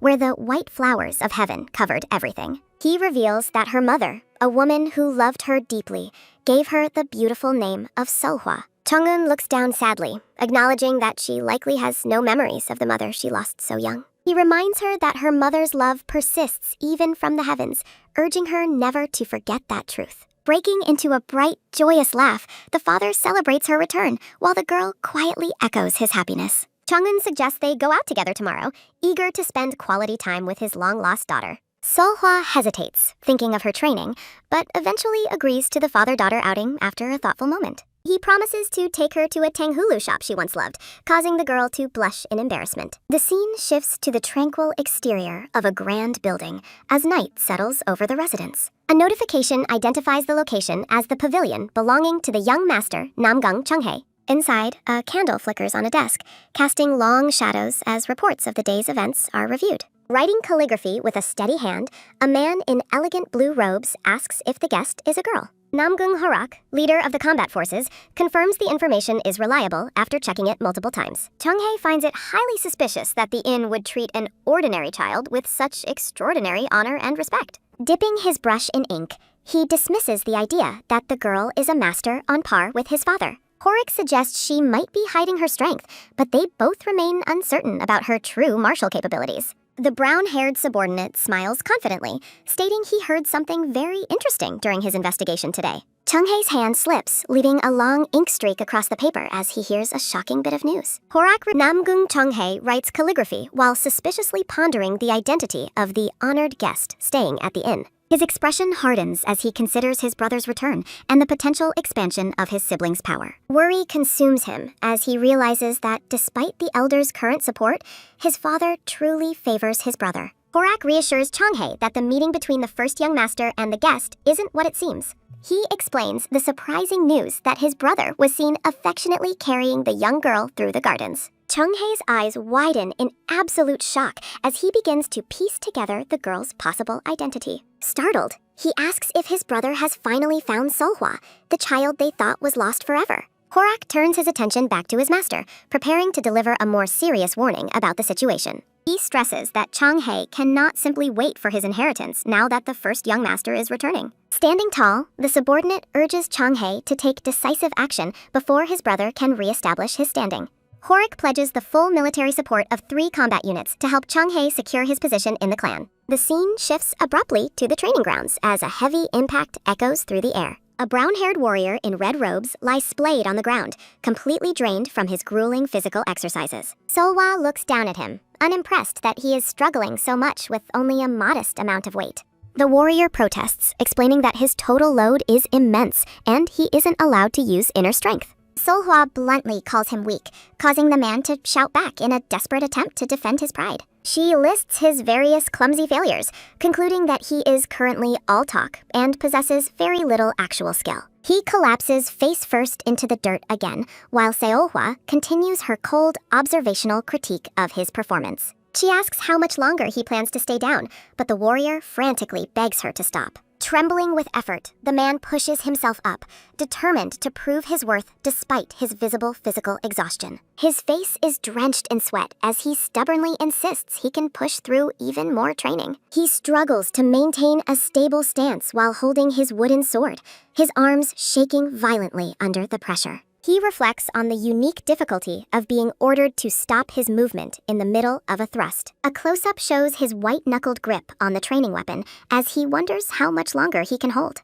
Gritting his teeth, the warrior feels his body begin to buckle as he nears his absolute physical limit. He wobbles precariously, convinced he is about to fall, until a sudden change in the atmosphere stops him. His eyes widen in confusion as the unbearable weight suddenly seems to vanish from his strained body. Looking up, he sees Seolhwa standing right beside him, having intervened in his failing training session. She demonstrates her superior control by effortlessly balancing his heavy wooden sword with just a single finger. The sword remains perfectly still as Seolhwa applies a minute amount of energy to stabilize the weapon. Stunned, the warrior asks how she achieved such a feat, marveling at the disappearance of the crushing weight. She explains that she simply redistributed the load evenly across his entire frame to optimize his balance. Seolhwa points out that while he has raw strength, he makes the mistake of expending it all at once. She advises that reckless charging isn't the only path to victory, especially when facing a truly formidable opponent. With a sharp, cat-like gaze, she emphasizes the need for patience and waiting for the perfect counterattack. Seolhwa instructs him on the importance of maintaining a balanced body to minimize the loss of vital energy. The warrior listens in awestruck silence, mesmerized by the profound martial wisdom coming from such a young girl. She ends the lesson, and the man collapses with a heavy thud sound, finally free of his burden. He lies face down, panting and coughing as the sheer intensity of the session finally catches up to him. Shakily rising, the man continues to gasp for air, his body still trembling from the incredible exertion. He offers a deep, respectful bow, thanking the young hero for providing such an eye-opening martial revelation. Seolhwa asks if the training was too difficult, but he admits the struggle was necessary for his growth. Smiling, she encourages him to get used to it, setting a goal of lifting 500 gun effortlessly.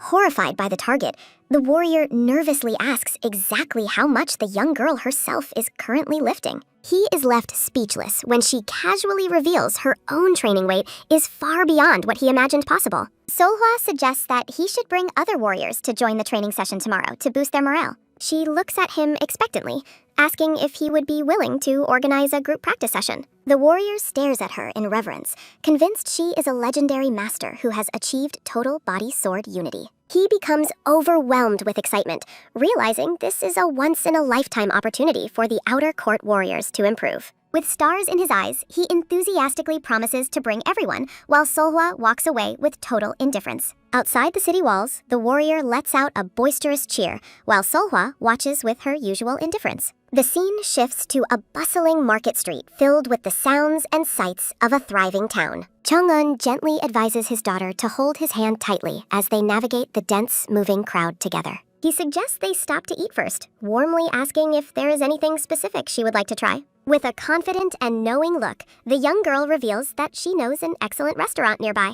A curious question mark appearing, the father looks surprised that his daughter is already familiar with the local eateries.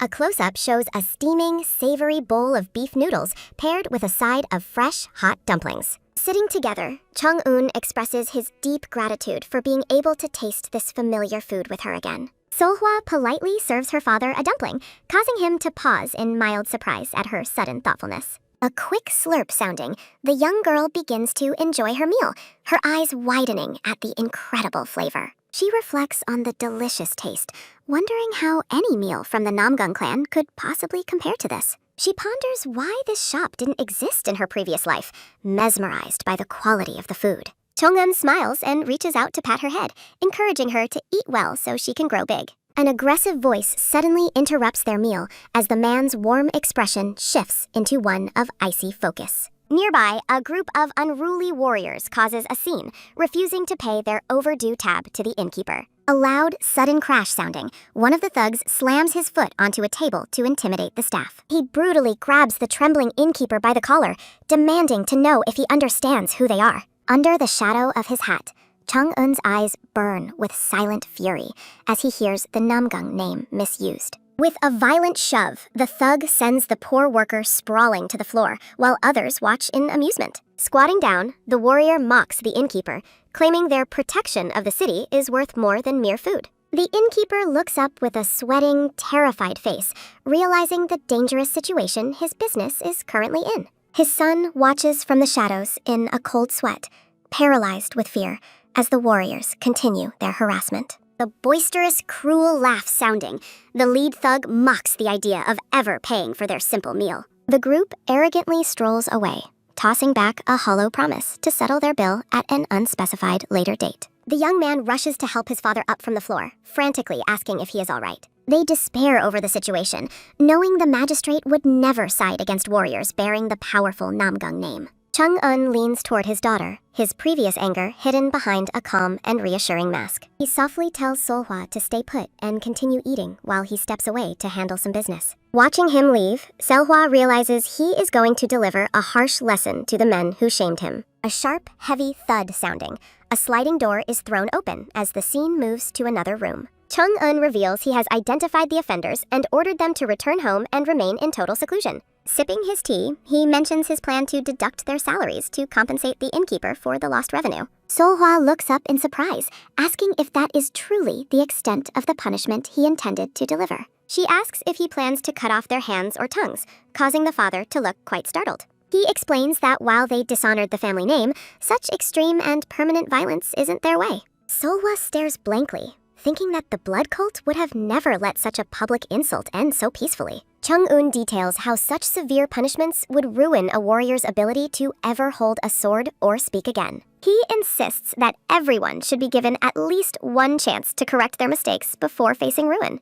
The young girl simply stares back, unable to fully grasp his gentle philosophy after her own harsh life. A close-up highlights the man's sharp blue eyes as he looks at his daughter with a complicated, serious expression. Later, they walk through the evening streets while Seolhwa happily munches on a stick of sweet tanghulu. A nearby merchant bows deeply, eagerly inviting the duo to look at the new items that just arrived. Chung-eun asks if she wants another bracelet, but the girl notes he has already bought her many accessories. He thinks one thing is lacking, but she lists the rings and shoes he's already showered upon her. Surrounded by flower petals, the girl lets out a tired sigh, visibly overwhelmed by her father's obsessive shopping. She stops walking and looks up at him with wide, pleading eyes, needing to interrupt their current activity. Seolhwa bluntly asks where she can find a bathroom, causing the father to pause his frantic shopping spree. Back in a quiet guest room, the girl stretches her arms, thinking the luxury is far beyond their needs. A sudden, heavy click sounding,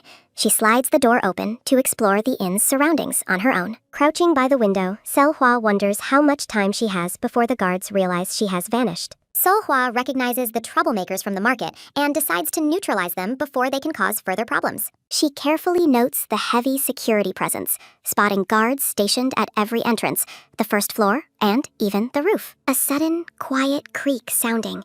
The young girl slides her door open, just enough to slip out unnoticed. A swift, sharp whoosh sounding, Seolhwa leaps across the courtyard with incredible speed, moving like a shadow through the night.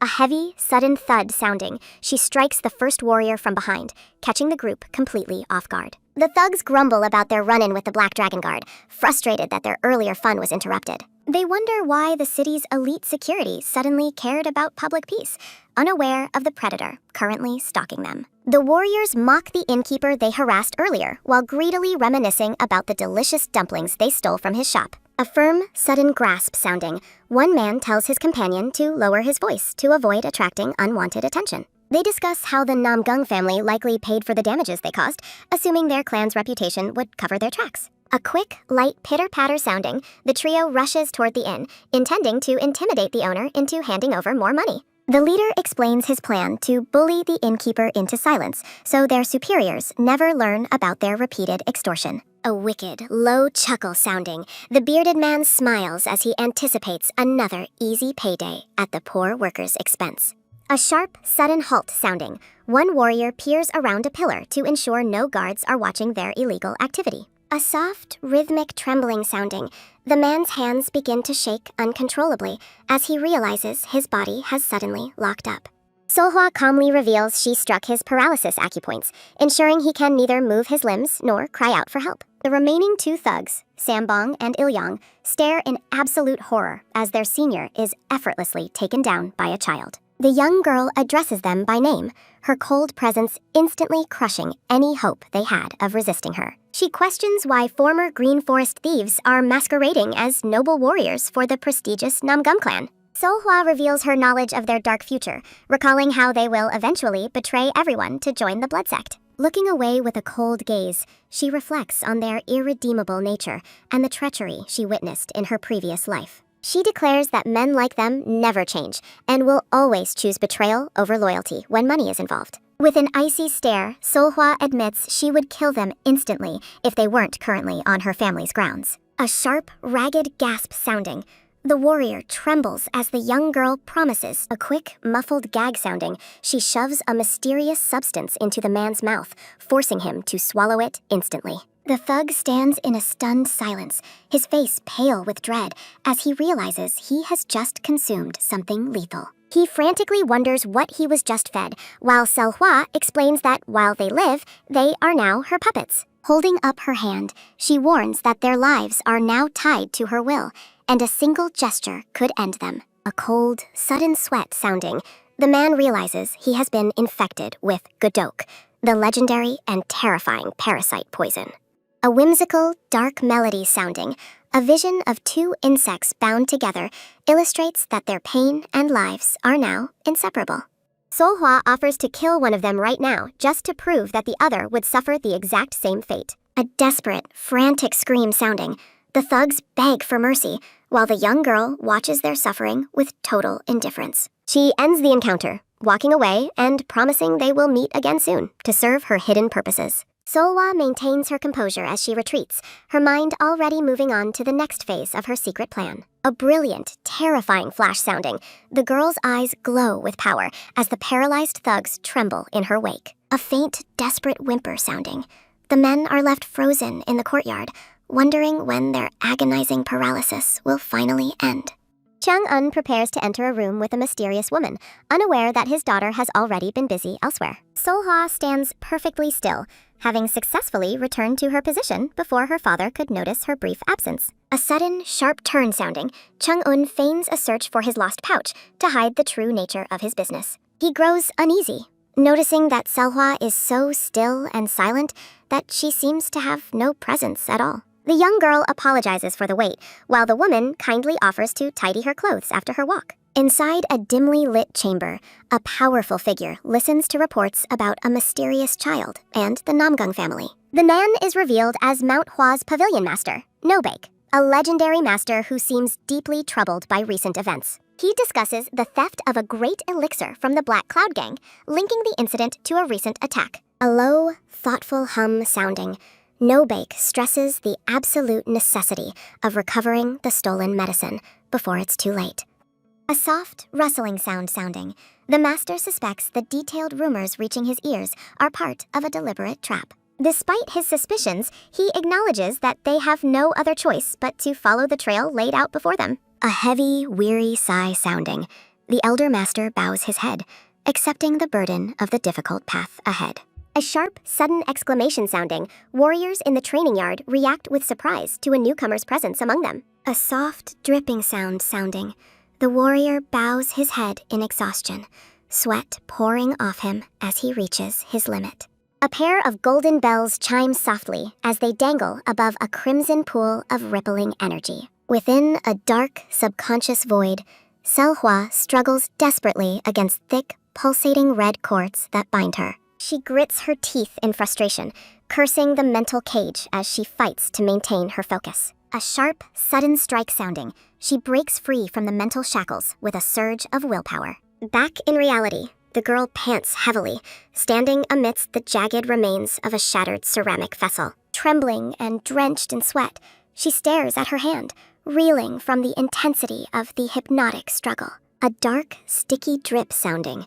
She gazes in shock at her blood-slicked palm resting near the broken pottery. The green-haired attendant, Choryeon, rushes to her side, expressing deep concern while promising to keep their secret. Seolhwa counters the threat of exposure by warning that she will reveal the attendant's own hidden truth. A sudden, sharp gasp sounding. Choryeon panics as the girl mentions her knowledge of the lethal Blood King poison. The attendant frantically checks for eavesdroppers while Seolhwa reveals she is communicating through a secure sound transmission technique. Choryeon marvels at the girl's sharp nature, comparing her more to a fierce tiger than a stray cat. A playful, light nudge sounding, the woman teases her with news that a baby tiger like her would appreciate. Seolhwa listens intently as she learns that the clan leader intends to perform a rare chi purification on her. Choryeon explains the grand technique involves a master infusing their energy to clear stagnant meridians and empower the recipient. She adds that Chung-un carefully verified the safety of the ritual, proving how deeply he truly loves his daughter. A low, rhythmic hum sounding. The girl realizes this technique can completely remake a person's physical and spiritual constitution. She reflects on the immense danger, knowing even a legendary master risks a fatal chi deviation during the process. Looking at the smiling attendant, Seolhwa considers this rare opportunity to be nothing less than a blessing from heaven. She recognizes that a blood-related master increases the ritual's potency, allowing her to leap straight into the elite ranks. Surrounded by ethereal flowers, the girl prepares herself, determined to gain a powerful martial body faster than anyone. Choryeon laughs at the girl's rare display of honesty, finding her flustered reaction far more charming than her usual mask. A soft, knowing chuckle sounding.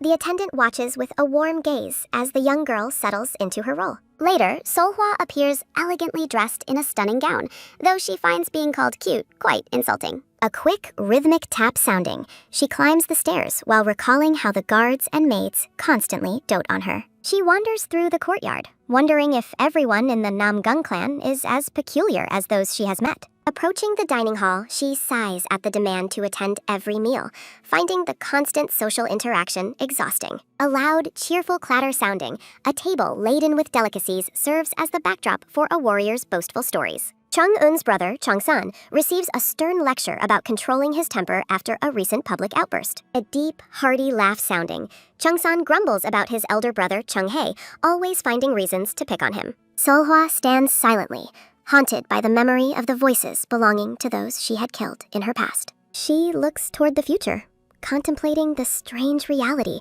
of truly becoming a part of this lively, chaotic family. Chung-un appears behind her, gently asking if she is ready to join the others for the evening feast. He offers a warm, genuine smile that stands in stark contrast to the cold life she once knew. A firm, steady step sounding, he explains that he enjoys the simple sound of laughter filling their home. As they walk, Seolhwa admits that eating with people she can call family feels incredibly unfamiliar and strange. She compares them to the blood cult, where family meant monsters waiting for the perfect moment to kill one another. Stopping in her tracks, the girl asks a heavy question about whether he would truly feel sad if family died. The father pauses, his expression turning serious as he considers the dark weight behind his young daughter's inquiry. A sudden, playful flick sounding, he snaps her out of her grim thoughts by poking her square in the forehead. A sharp, light crack sounding, he delivers a light forehead flick to punish her for such a morbid and childish question. He scolds her for wasting time on pointless assumptions, his loud voice hiding his concern for her troubled mind. Walking away, he suggests she spend more time training her martial arts instead of dwelling on such dark thoughts. Rubbing her forehead, Seolhwa resolves to grow strong enough to protect this new family, regardless of the cost. Chang'un's gaze sharpens as he demands to know how she keeps getting injured without anyone in the house noticing. He emphasizes that a swordsman's hands are their life, warning that her recklessness might lead to a future without allies. A loud, fiery roar sounding, he bellows a final warning while the girl playfully flees from his long-winded lecture. A quick, soft shuffle sounding, her footsteps echo through the hall as she retreats toward the inner chambers. Standing before a grand door, she reflects on how dwelling on the past cannot change the challenges of her future. A smooth, heavy slide sounding, she opens the door to face the next significant trial awaiting her. Chong-hae smiles warmly at the head of the table, his expression full of paternal kindness toward the returned girl. The elder master, No-baek, chuckles softly as he watches the family gather together in rare harmony for the meal. A low, thoughtful hum sounding, Chong-hae reflects on the state of the Namgung family while the others eat in peace. He sips his tea quietly, his sharp eyes betraying the deep thoughts hidden behind his composed and regal demeanor. Seolhwa looks out with determination, silently vowing to fix the internal chaos that has plagued her new family. She offers a polite introduction to her assembled relatives, officially presenting herself as Seolhwa to the curious household members. Chong-hae welcomes her back with a gentle smile, remarking that he can still see her childhood features in her face. Turning to the young boy beside him, he instructs Soryoung to formally greet Seolhwa as his elder sister. Soryoung bristles with silent resentment, internally questioning why he should treat a sudden newcomer with such high familial respect. A light, encouraging nudge sounding, the mother prompts the young Hwarin to overcome her shyness and greet her sister. The young girl, exclaims her joy at Seolhwa's return, her face bright with genuine and innocent excitement. A soft, appreciative sigh sounding, Seolhwa smiles and thanks the little girl for the warm-hearting and enthusiastic welcome. Changsan expresses his total astonishment,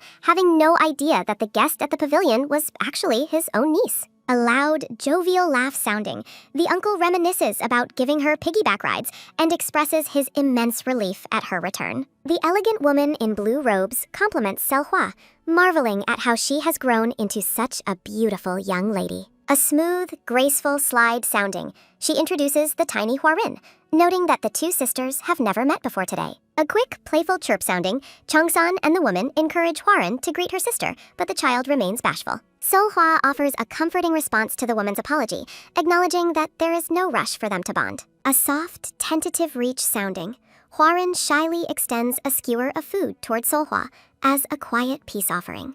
The mother brightly explains Hwarin's intent, translating the toddler's silent gesture into a sweet welcome gift for her sister. A muffled, tiny squeak sounding, the little girl hides her face behind her mother's sleeve, peeking out with wide, curious eyes.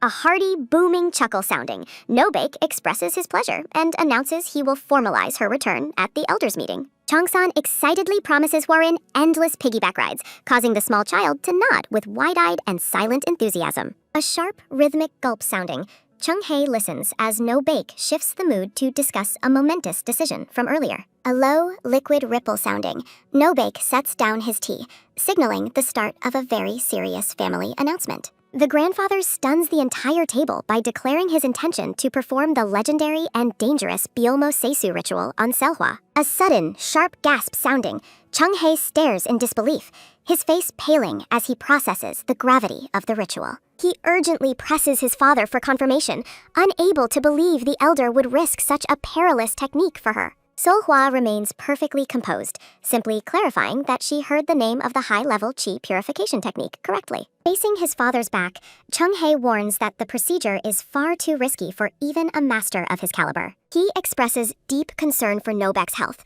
reminding him that he is the indispensable pillar of the entire Namgung Clan. The elder master dismisses the worry with a sharp retort, asking if his son has lost faith in his immense skill. Chung-hae falls silent, his expression turning grim as he realizes his father is completely immovable once his mind is set. A low, frustrated groan sounding, He worries that Soryang's chances of leading the family will vanish if this gamble fails. Chongsan stands in protest, questioning if such an extreme gift is truly necessary or even desired by the young girl. Nobek retorts with fierce conviction, vowing that as her grandfather, there is nothing he wouldn't do for her. A sharp, clipped bark sounding, the two men clash over the weight of family bonds and the danger of the technique. A thunderous, heavy slam sounding, Chongsan demands to know why Hwarin was never granted such a prestigious and powerful opportunity. Nobek turns with a cold, piercing gaze that instantly silences the room and ends any further attempts at familial protest. Chongsan and Soryang exchange a tense look,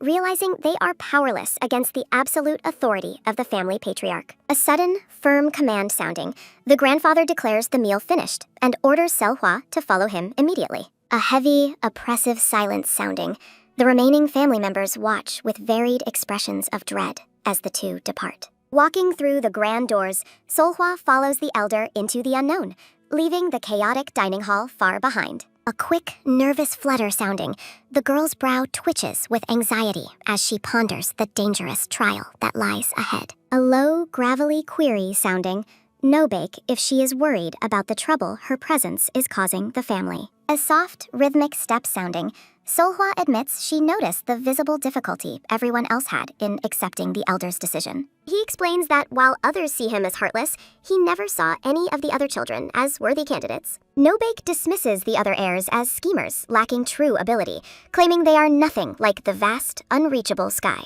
Confused by the sudden and grand metaphor, Seolhwa asks what the sky has to do with their family's martial legacy. A heavy, wooden thud sounding, the grandfather leans against the railing and asks if she understands the sky's true meaning. A bloody warrior stands defiant in a flashback, embodying a spirit that refuses to yield to defeat. Seolhwa ponders why others were so deeply devoted to the Namgung Clan in her past life. Nobek discusses a nature of internal energy, questioning if it reflects the color of the sky.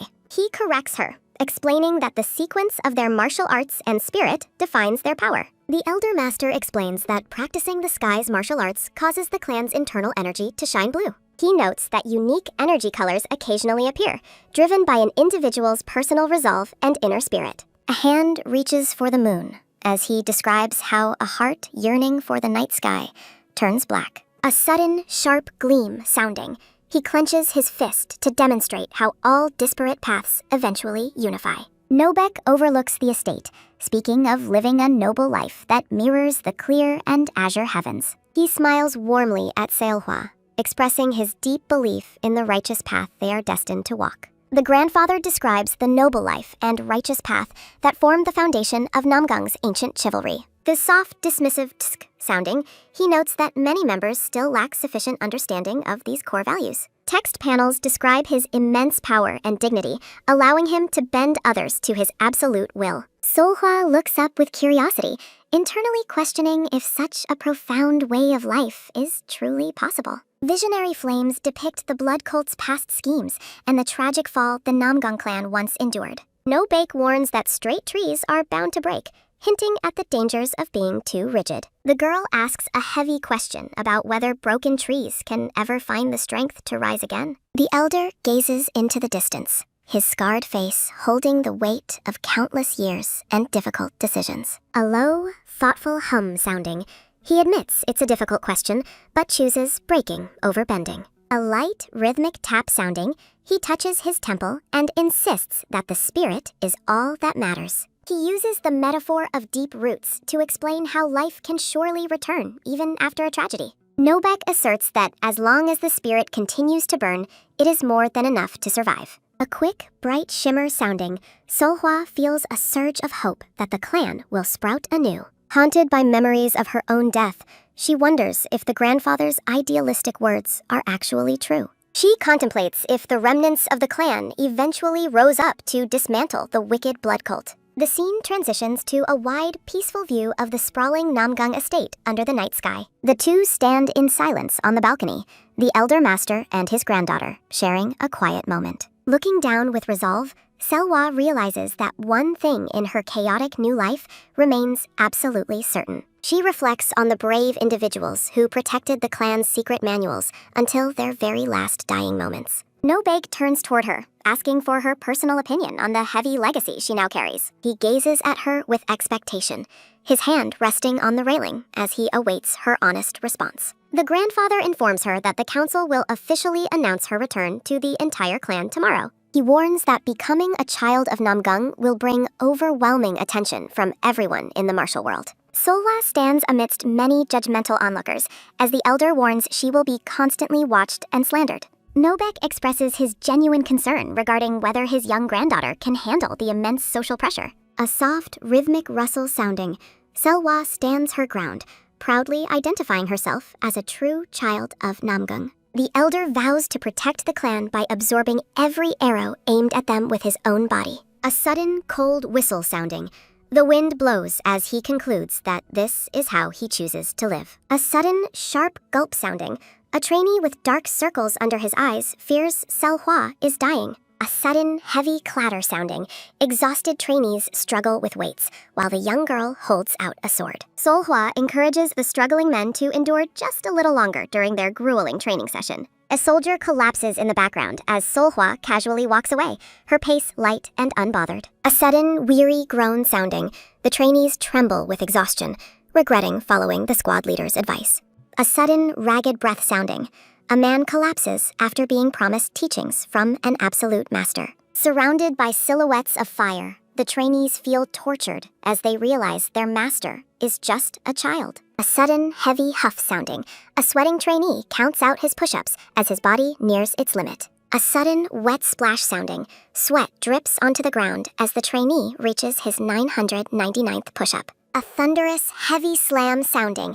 The trainees finally reach their 1,000th repetition in a cloud of dust. A sudden, painful thud sounding. The men collapse in various states of agony while Seolhwa stands nearby. The group of trainees lie scattered on the ground, gasping for air after their brutal morning exercise. A sudden, sharp ouch sounding. The exhausted trainee groans while Seolhwa's boot stands firmly in the foreground. Looking down at the man sprawled on the ground, Seolhwa calmly asks if he has finally finished his repetitions. Coughing from pure physical exhaustion, the trainee wheezes out that he has successfully completed all 1,000 assigned repetitions. The trainee stares in utter disbelief as Seolhwa casually notes that his performance was exactly as she had expected. Seolhwa suggests that they add weights to their backs next time, horrifying the trainees who think she is wicked. Turning to the others, she insists that they should add weights to their thighs as well, causing a collective gasp. Trembling with visible fear, one trainee nervously asks if such a brutal training regimen will actually kill them all. With a perfectly blank expression, Seolhwa bluntly assures the men that they definitely won't die from such minor training. An oppressive aura of silence fills the air as the trainees stand paralyzed by the young girl's terrifyingly high expectations. Convinced that she is a literal demon, the broken men whisper amongst themselves about giving up and quitting immediately. Seolhwa halts their retreat by claiming that their current progress could soon earn them spots as inner court warriors. The group stops in their tracks, skeptically asking if their meager abilities could truly handle such a prestigious family promotion. The squad leader ponders her words, realizing that the promises of an honored guest carry a heavy, undeniable weight. Ignited by a sudden spark of hope, the trainee pumps his fist and vows to do whatever it takes. Seolhwa asks if they are ready for more, and the men eagerly beg to be included in her teachings. The squad leader, Namgung Seolhwa, watches her closely, internally questioning if the young hero truly understands their clan's harsh reality. Standing with her back to the group, Seolhwa observes the trainees as they begin to process her bold, motivating claims. Jipyong looks away with a troubled gaze, worried that merely increasing their ability might not be enough to succeed. A sudden, weary, sounding, Seolhwa ends the session, while the men collapse in various states of physical ruin. Despite their shaking limbs, the trainees offer their sincere thanks for her brutal but valuable teachings as they depart. Seolhwa looks on as a trainee thanks her for her hard work, her expression remaining calm and perfectly unbothered. Jipyong wipes sweat from his brow, expressing deep gratitude for her willingness to teach so many trainees at once. Seolhwa suggests moving their training to the Red Dragon Corps grounds tomorrow, much to the squad leader's visible surprise. She explains that she won't be staying at her current location much longer, prompting a look of concern from him. Seolhwa clarifies that she is moving from being a mere guest to an official member of the Namgung Clan. She asks Ji-pyong to pass the word along so the other warriors can arrive safely for tomorrow's training session. Seolhwa looks up with curiosity, noticing a sudden shift in Ji-pyong's mood as he prepares to speak his mind. He admits that even with her help, becoming inner hall warriors is an impossible dream that won't ever happen. Seolhwa asks for a reason, and Ji-pyong explains his fear that false hope will only lead to self-blame later. The squad leader looks down in defeat, stating that they can never advance because they lack influential social backing. He recounts 10 long years of chasing his dream, only to be passed over by less skilled, connected juniors. Flashback imagery depicts his despair as he once questioned if his own posture or sword forms were the problem. Standing before a scarred tree, Ji-pyong recalls the crushing realization that came after failing his promotion exam 10 times. Narrative panels describe how Ji-pyong's immense skill is being wasted in the outer hall due to corrupt clan politics. He reflects on the bitter reality that blood connection means nothing when internal factions control every single clan advancement. Seolhwa listens quietly, finally beginning to understand the deep-rooted corruption and systemic inequality within her own family's legacy. Visionary panels describe a world where political loyalty is the only factor that determines a warrior's future success. The promotion exam is revealed to be a mere battlefield for rival factions vying for the family's next succession. Seolhwa exhales a tired breath, internally lamenting the absolute mess the Namgung Clan's internal structure has finally become. Ji-pyong asks her to stop giving hope, but Seolhwa firmly declares that things are about to change forever. Seolhwa looks at him with unwavering confidence, asserting that the status quo will break, simply because she is here. She asks the squad leader to promise one thing, that he will never give up on his path. He scratches his head sheepishly, admitting that persevering despite the odds is practically his only real specialty in life. Seolhwa gives him a sharp, judging side-eye, asking if he truly doesn't trust her ability to help him. Ji-pyong sweats nervously under her gaze, while Seolhwa resolves to be the powerful connection he desperately needs to succeed. She stands before him in the soft light, asking him to simply try believing in her for once. With a gentle and reassuring smile, Seolhwa promises the squad leader that she will personally help him advance. The scene shifts to a pair of boots walking rhythmically across the stone tiles of the grand estate. An elegant woman walks beside Seolhwa, asking about the status of the young girl's recently injured hand. Seolhwa looks up with a lighthearted expression, playfully noting that she has already answered that question many times. Seolhwa notices the man beside her fidgeting and wonders what could be bothering him so much. A sudden, soft rustle sounding, the man explains that they will officially inform the elders of her return today. He smiles warmly, advising her to ignore any unfamiliar faces and simply greet everyone properly before returning. A sudden, heavy thud sounding, he promises to stand back and watch over her as they enter. Seolhwa glances back with a serious look, mentally preparing herself for the official introduction to the clan leadership. From a high vantage point, the young girl walks alone toward the seated elders in the grand hall. A sudden, low murmur sounding, various warriors and officials look on as the child makes her formal entrance. Seolhwa maintains a calm and focused expression, walking with purpose toward the patriarch at the far end. A sudden, respectful bow sounding, she greets her grandfather, resolving to show the elders her worth to solidify her position. Bowing low, Seolhwa reflects on the frightening power of affection compared to mere wealth while addressing Nobake. A sudden, bright shimmer sounding, she explains that her fear of growing too fond of him kept her away. A sudden, heavy slam sounding, Nobake reacts with overwhelming joy,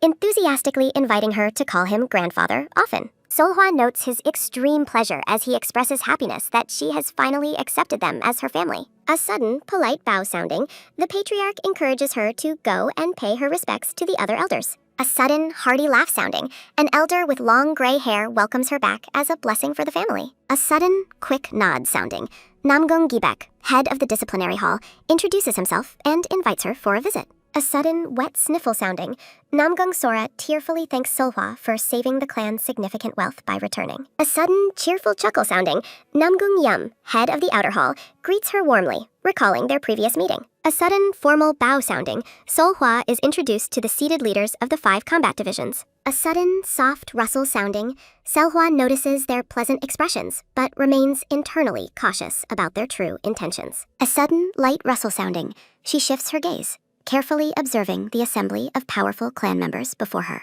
Facing the long-haired elder, Seolhwa wonders how many people in this room can truly be trusted with her life. She resolves not to be hasty in judging their hearts, keeping a guarded but respectful demeanor throughout the introductions. A sudden, soft rustle sounding, Seolhwa decides the only way forward is to collide head-on and learn through experience. A sudden, loud snap sounding, the grandfather stands before a grand scroll, formally announcing the return of the lost child. A sudden, heavy step sounding, Nobek declares that her return must now be made known to the entire world. A sudden, sharp tap sounding, he orders notices posted across the land and granaries opened to mark the grand occasion. A sudden, powerful shout sounding, the patriarch commands his followers to ensure the Namgung family stands firm. He warns that anyone standing against the clan must realize they are behind the child they covet. The elders look on with stern resolve as Nobek vows that the family will never repeat past mistakes. A sudden, heavy bow sounding,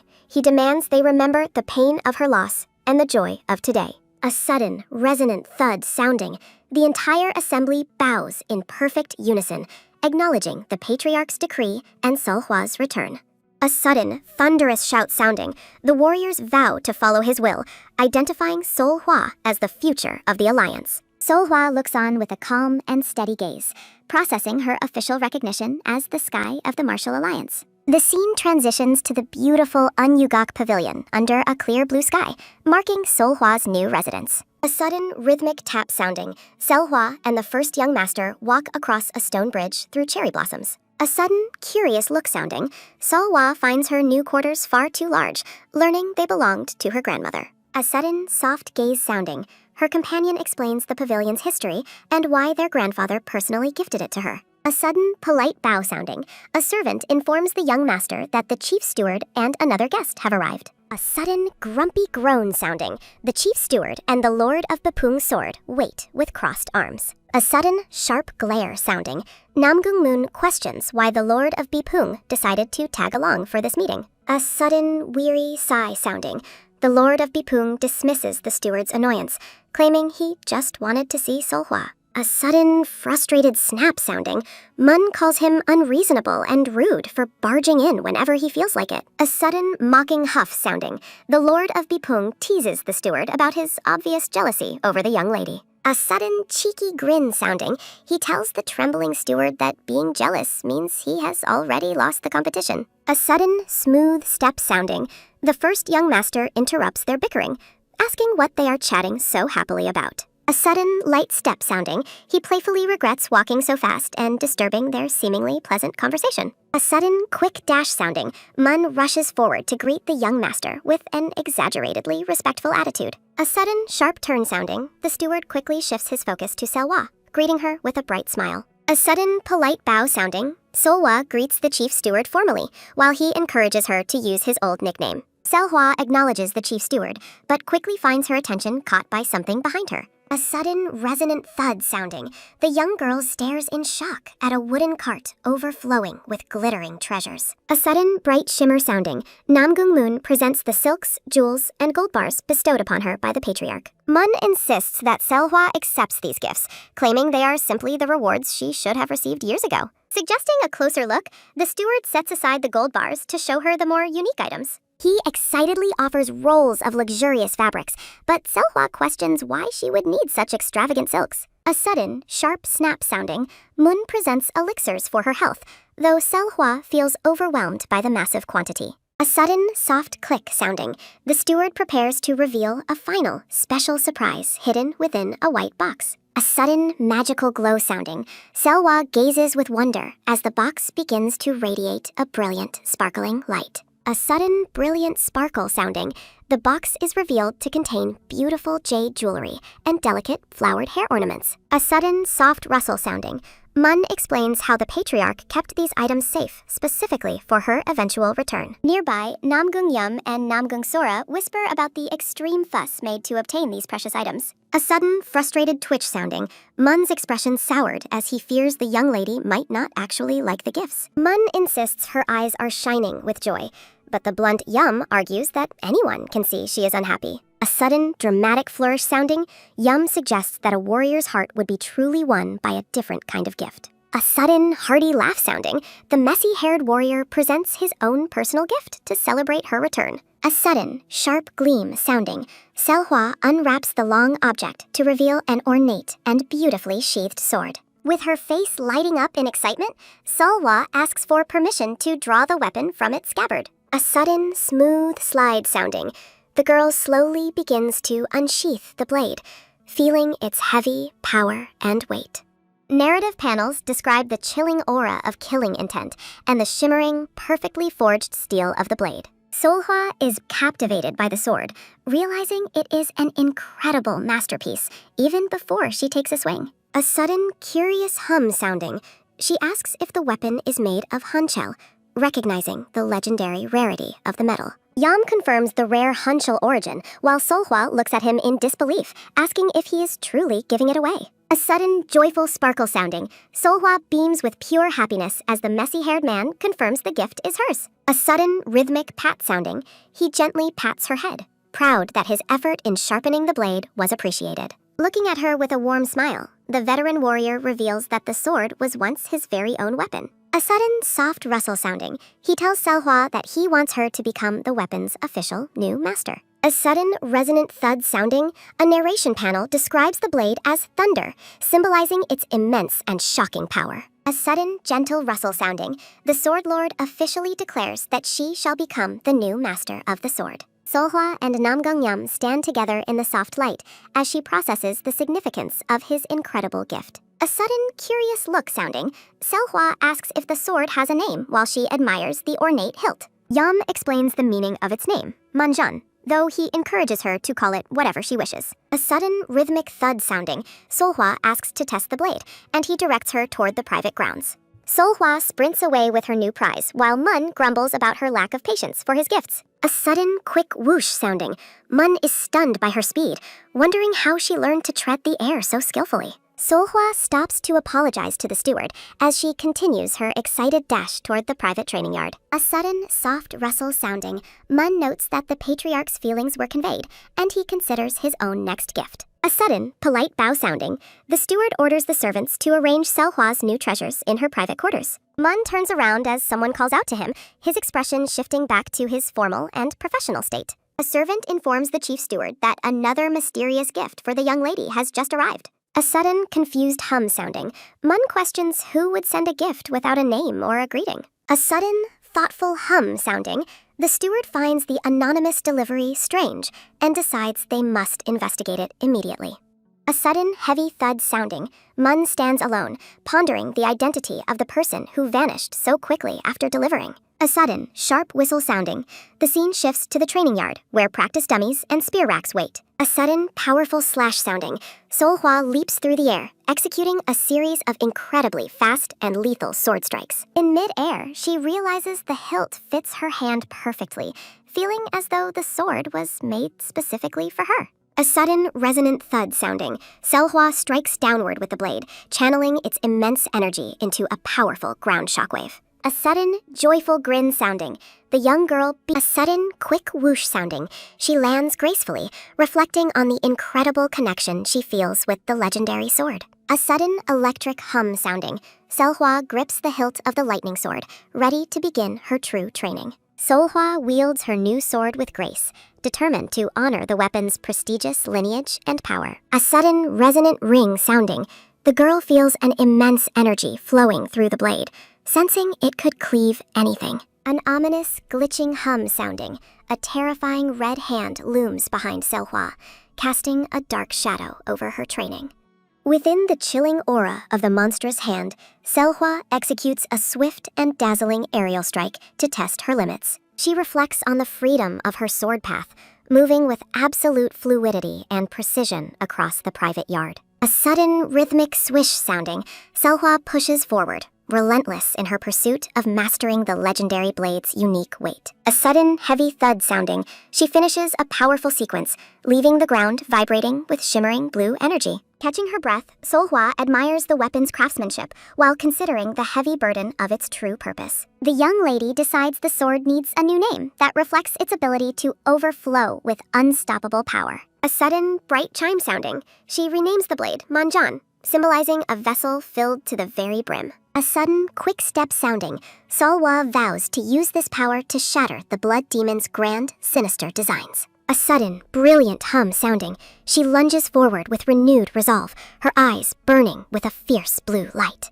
A sudden, sharp whoosh sounding, she strikes at the threads of fate, determined to carve out a new future. A sudden, loud crash sounding, a delicate porcelain vase shatters against the floor in a moment of cold fury. In a dim, cold room, the woman in purple and white robes sits in somber silence, radiating authority. She observes the wreckage, noting that the patriarch's obvious joy over his granddaughter's return is exactly what she expected. A sudden, soft sip sounding, the purple-eyed woman drinks her tea, her expression unreadable and dangerously calm. Namgung Seolhwa kneels before her as she questions him about the patriarch's favoritism toward the recently returned child. A sudden, sharp tap sounding, the woman slams her cup down, annoyed by the mention of Seolhwa's previous adoration. Seolhwa expresses frustration over the chi purification medicine, lamenting that it could have elevated him to unmatched heights. The lady dismisses his envy, reminding him that he is already considered the Namgung Clan's greatest genius. A sudden, polite bow sounding, Seolhwa agrees that the inner court must work harder to stay ahead. She coldly remarks that a simple dose won't turn an earthworm into a dragon,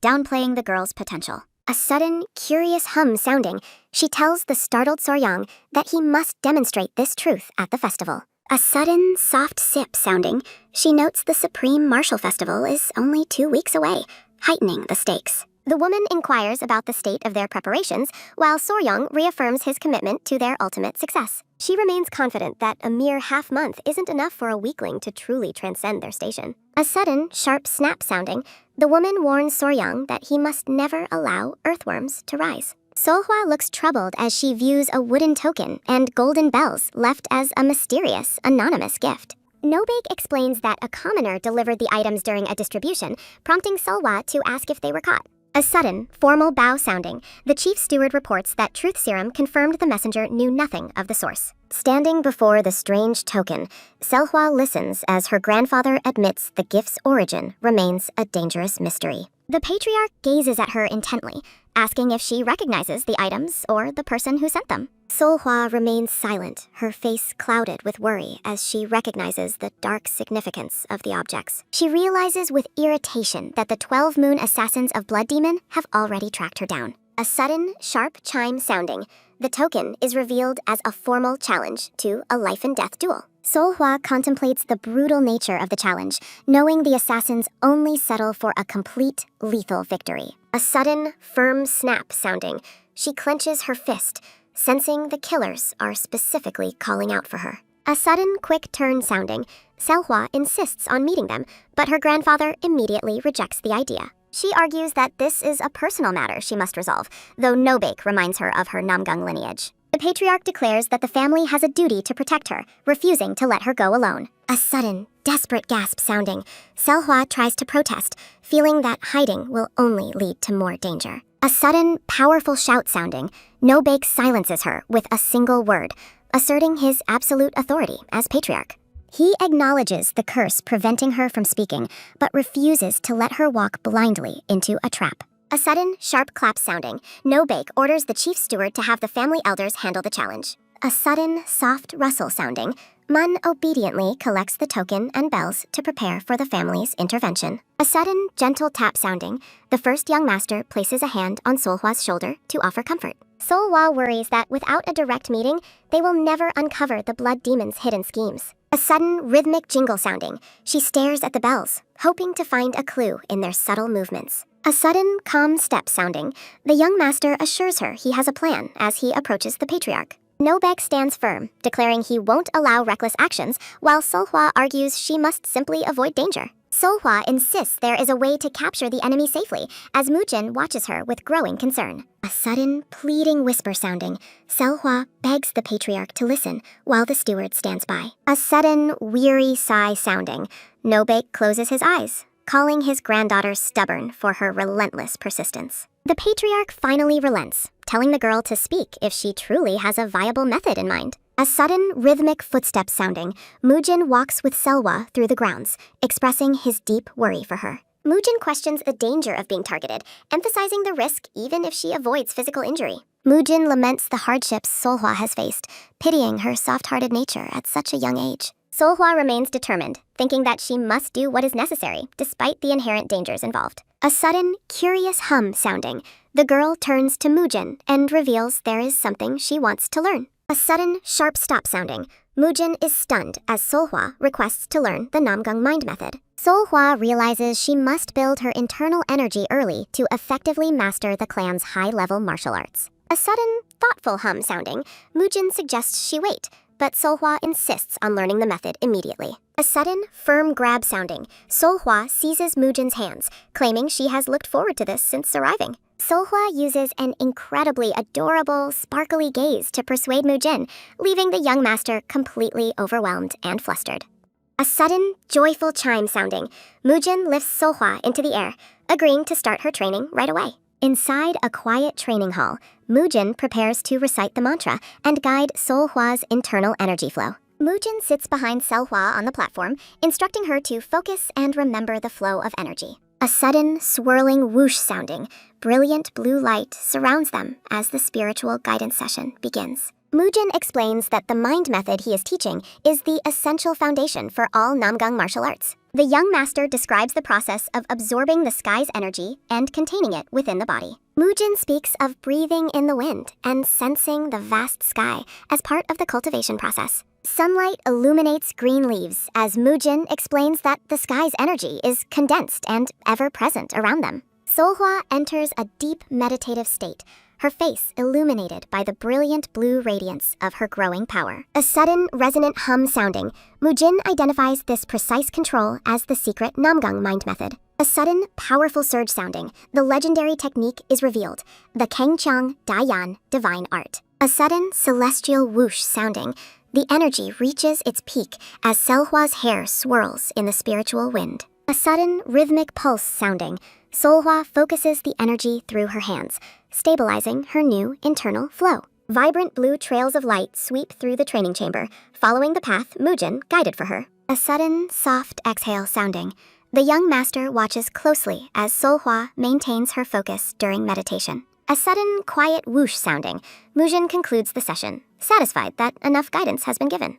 A promotional banner highlights Seolhwa's pure nature, comparing her energy flow to crystal-clear valley water. A sudden, quiet hum sounding, Mujin observes the young girl with a calm and thoughtful gaze after their session. A sudden, celestial chime sounding, energy continues to gather above Seolhwa as she persists in her quiet cultivation. Mujin asks if the process was difficult, suggesting that grasping energy circulation takes time to learn gradually. A sudden, sharp gasp sounding, the young master is shocked to realize Seolhwa is moving energy on her own. A sudden, urgent shout sounding, Mujin warns her to stop, fearing a dangerous chi deviation from incorrect flow. A sudden, violent blast sounding, a massive explosion of blue energy erupts from the girl, stunning her father. A sudden, frantic hum sounding, Mujin reels back in shock, unable to believe the intensity of her power. Narration describes the girl's energy flow as flawless, matching the exact path Mujin had demonstrated. A sudden, celestial whoosh sounding,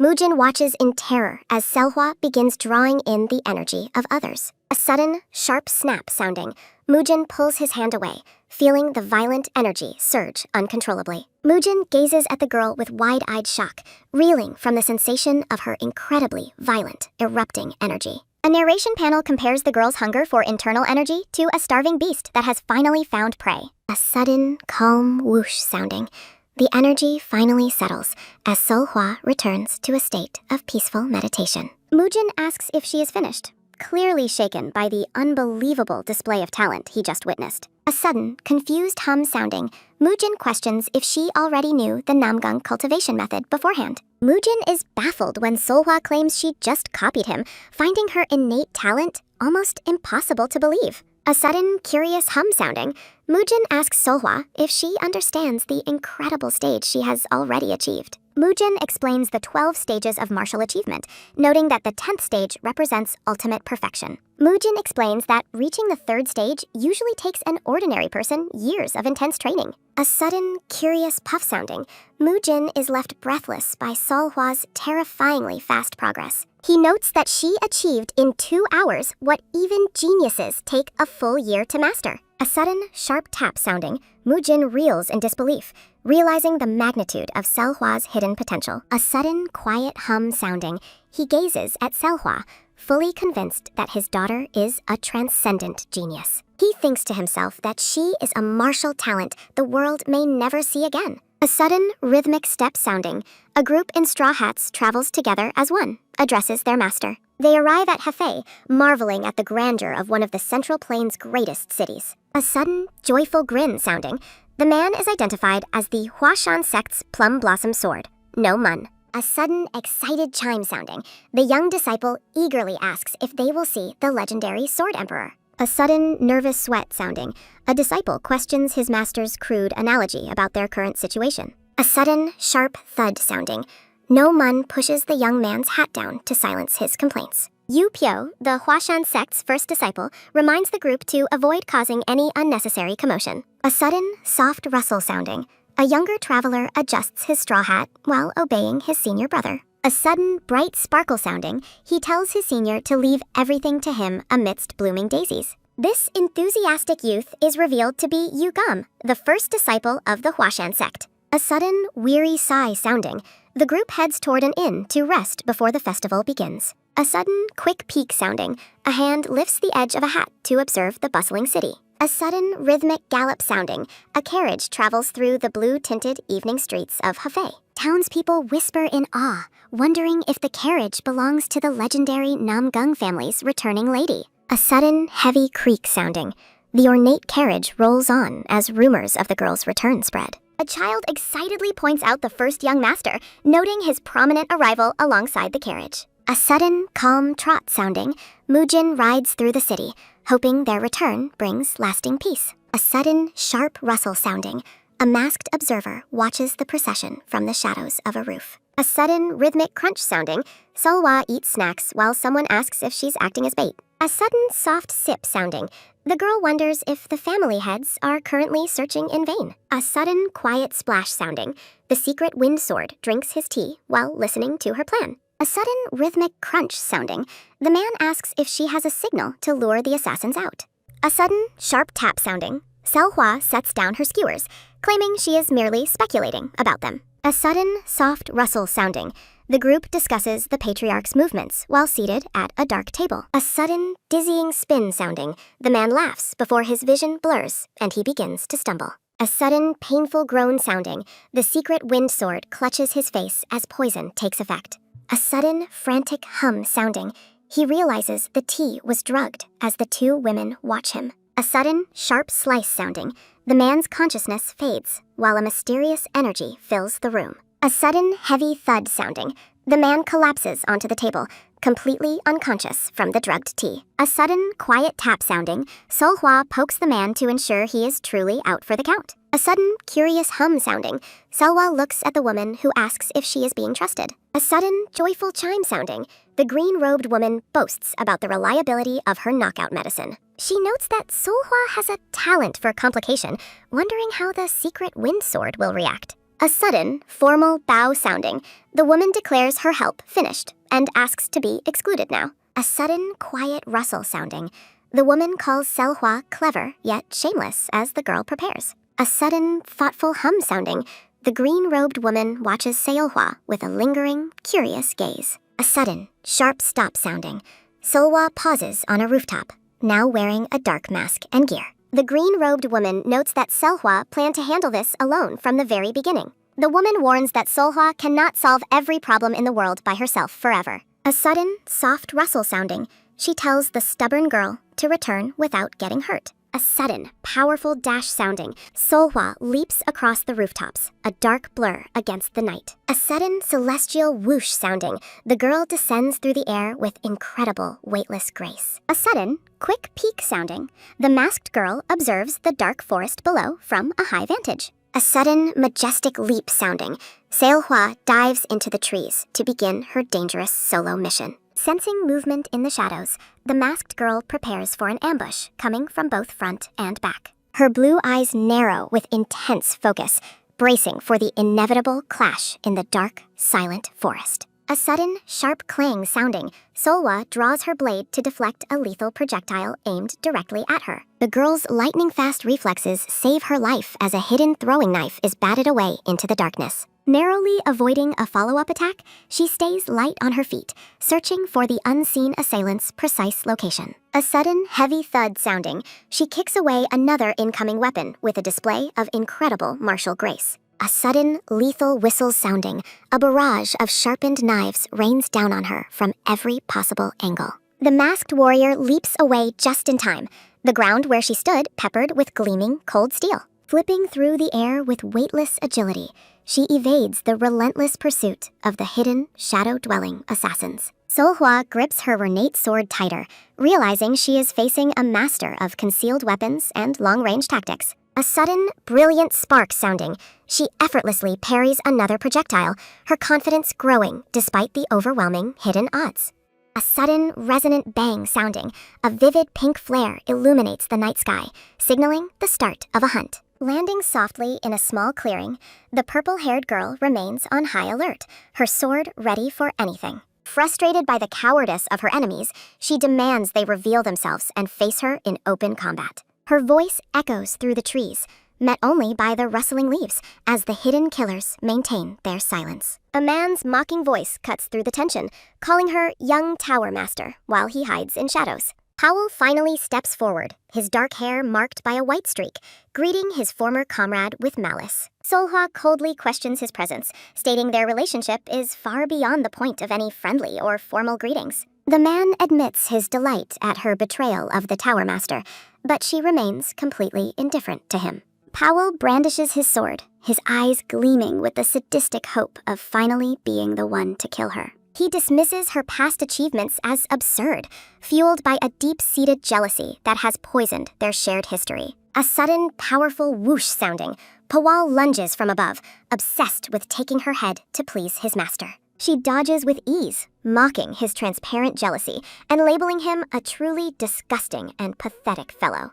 A sudden, violent boom sounding, their blades meet in a massive explosion of sparks that illuminates the dark woods. Gritting their teeth, the two warriors lock blades in a desperate test of strength, neither willing to yield. A sudden, sharp clatter sounding, Seolhwa mocks his persistent jealousy as they struggle, calling him a truly disgusting opponent. Standing calm amidst the chaos, she rejects his desperate need for validation, stating she has no use for it. Her dismissive words infuriate Powell as she offers him the attention he craves with a cold, mocking indifference. A sudden, enraged shout sounding, Powell warns her against insulting their master, his face contorted with fanatic loyalty. He claims she is only alive due to his master's mercy, a notion she finds utterly laughable and delusional. Powell warns that no struggle will free her from the master's reach, his blade reflecting a sinister red light. Seolhwa notes that as long as he is controlled by suggestion, he is nothing but a mindless beast. A close-up reveals Powell's eyes burning with an unnatural red glow, confirming the depth of his mental manipulation. She realizes that his blind loyalty makes it impossible for him to help her break the suggestion voluntarily. Looking at her former ally with pity, she softly says his name, softly preparing to end their tragic encounter. Accepting the inevitable, Seolhwa takes a combat stance and vows to fight him with her full, serious power. A sudden, quick snap sounding, she beckons him forward, challenging the brainwashed man to do his very worst. A sudden, rhythmic series of clangs sounding, they engage in a high-speed duel, their movements becoming a blur. Their blades clash repeatedly as they move through the forest, the sounds of their conflict echoing through the night. Seolhwa realizes his close-range pressure is a calculated tactic to neutralize her longer blade's natural reach advantage. A sudden, sharp whoosh sounding, Powell swings with wild abandon, forcing the girl to focus purely on defense. Changing her strategy, she realizes that minimal movement and precise timing are the keys to overcoming his aggression. A sudden, forceful crack sounding, she twists her blade to parry his strike and send him stumbling back. Her eye remains fixed on him, anticipating his next desperate move as the tide of the duel shifts. A sudden, frantic series of clacks sounding, the two continue their fierce exchange, sparks flying into the night air. Seolhwa asks if he understands the gap between them, pressing her advantage as his movements begin to falter. She reminds him of his past failures against her, claiming he is currently at his most vulnerable and weak. Powell's confidence wavers, a bead of cold sweat forming as her words strike a nerve in his mind. A sudden, brilliant flash sounding, Seolhwa unleashes a powerful strike that forces the man into a desperate retreat. Powell laughs manically while questioning her words, but Seolhwa remains cool and calls out his desperate attempt at bluffing. Powell lunges from above, declaring that nothing will change as he strikes at the young girl below. A sudden, sharp clang sounding, their blades collide in a brilliant flash of light before Seolhwa skillfully retreats. Powell warns her that wounds from bloodlust won't heal, mocking her for taking his strikes head-on. A sudden, sharp slice sounding, Powell decides he no longer cares about her fate while readying his blade. Enraged, Powell imagines her vitality draining away as he unleashes a flurry of red-hot energy toward her. He executes his broken engagement dagger technique, descending toward Seolhwa in a deadly and high-speed aerial assault. Seolhwa stands her ground amidst the red energy, her gaze fixed on the threat descending from above. A sudden, resonant ring sounding, their weapons meet again in a powerful clash of blue and red light. The sudden, frantic sequence of clangs sounding, they engage in a high-speed blur of lethal strikes and parries. Gripping his burning sword, Powell sinisterly acknowledges her guts for leaping directly into the path of his blade. A sudden, sharp whoosh sounding, Seolhwa acrobatically spins through the air to avoid a devastating strike.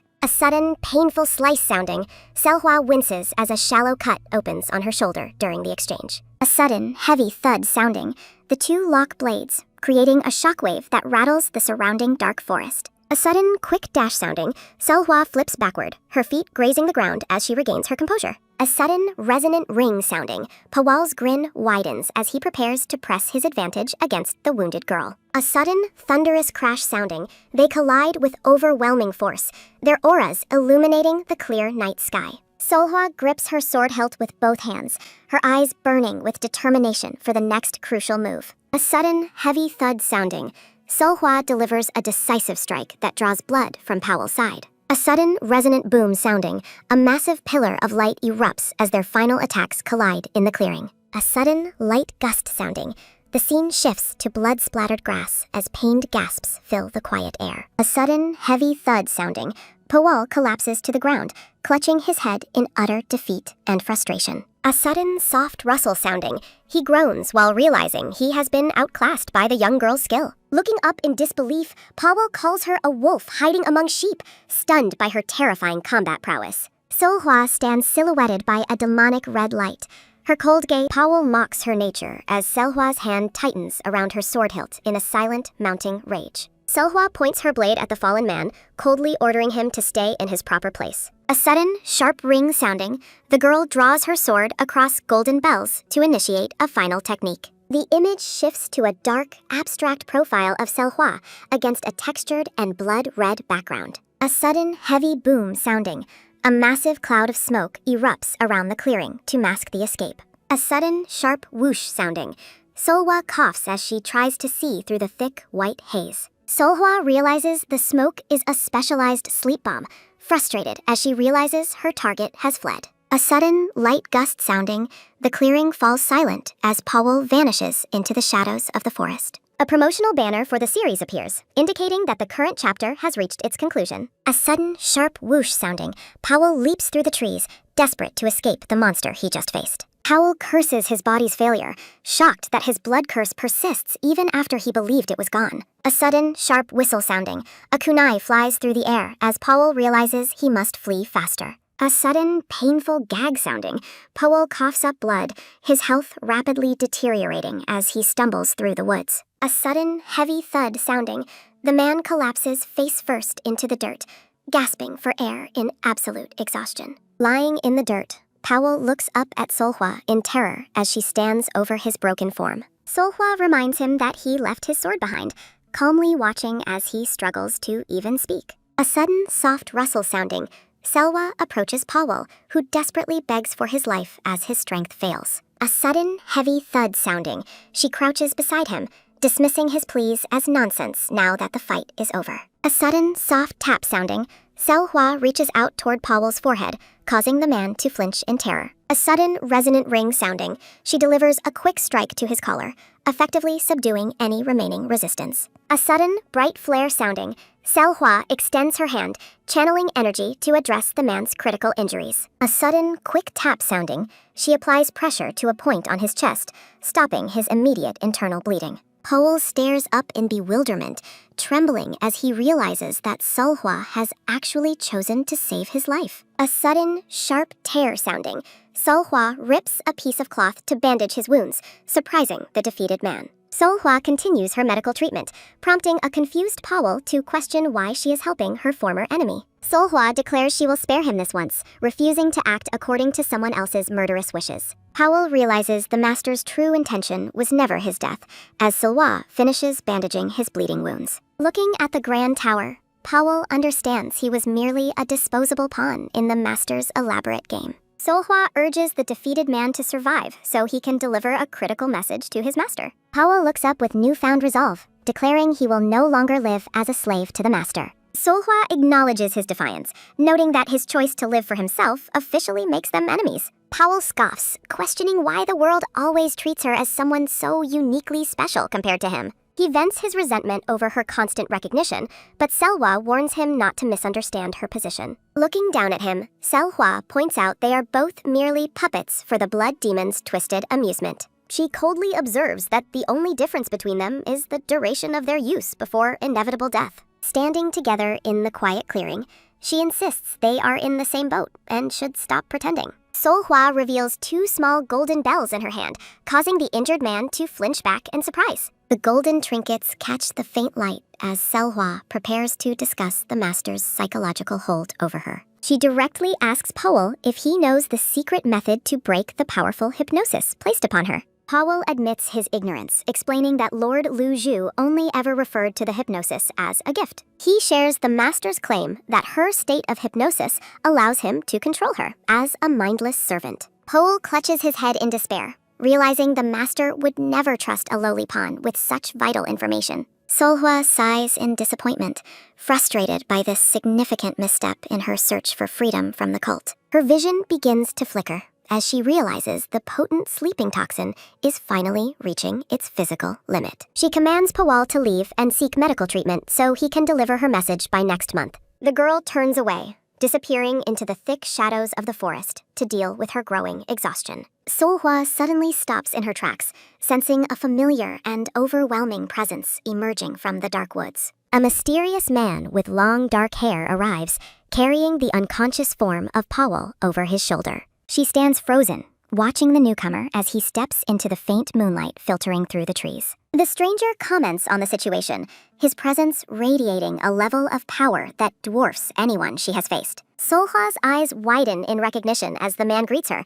noting that a long time has passed. Narration identifies him as Sangwol, the Blood Demon's direct assassin and master of the Second Moon Medallion. He addresses her with formal respect as the vice cult leader, his voice echoing through the silent forest clearing. Seolhwa is visibly shaken when he mentions a gift, her mind racing to understand the master's hidden agenda. Tossing Powell to the ground, Sangwol explains he had specific orders to kill the man for failing his mission. He offers his services for any commands she may have, mocking her current state of hesitation and weakness. Seolhwa clenches her teeth, realizing that her current allies in Namgung are nowhere near powerful enough to face him. Sangwol dismisses her new companions as kittens who can never hope to stand against a true tiger like himself. She declares she will handle things herself, while he relays the master's invitation to return whenever she wishes. An oppressive aura surrounds the girl as she stares back at the elite assassin with mounting dread and focus. He tells her that returning to the cult is inevitable, whether she wishes to or not.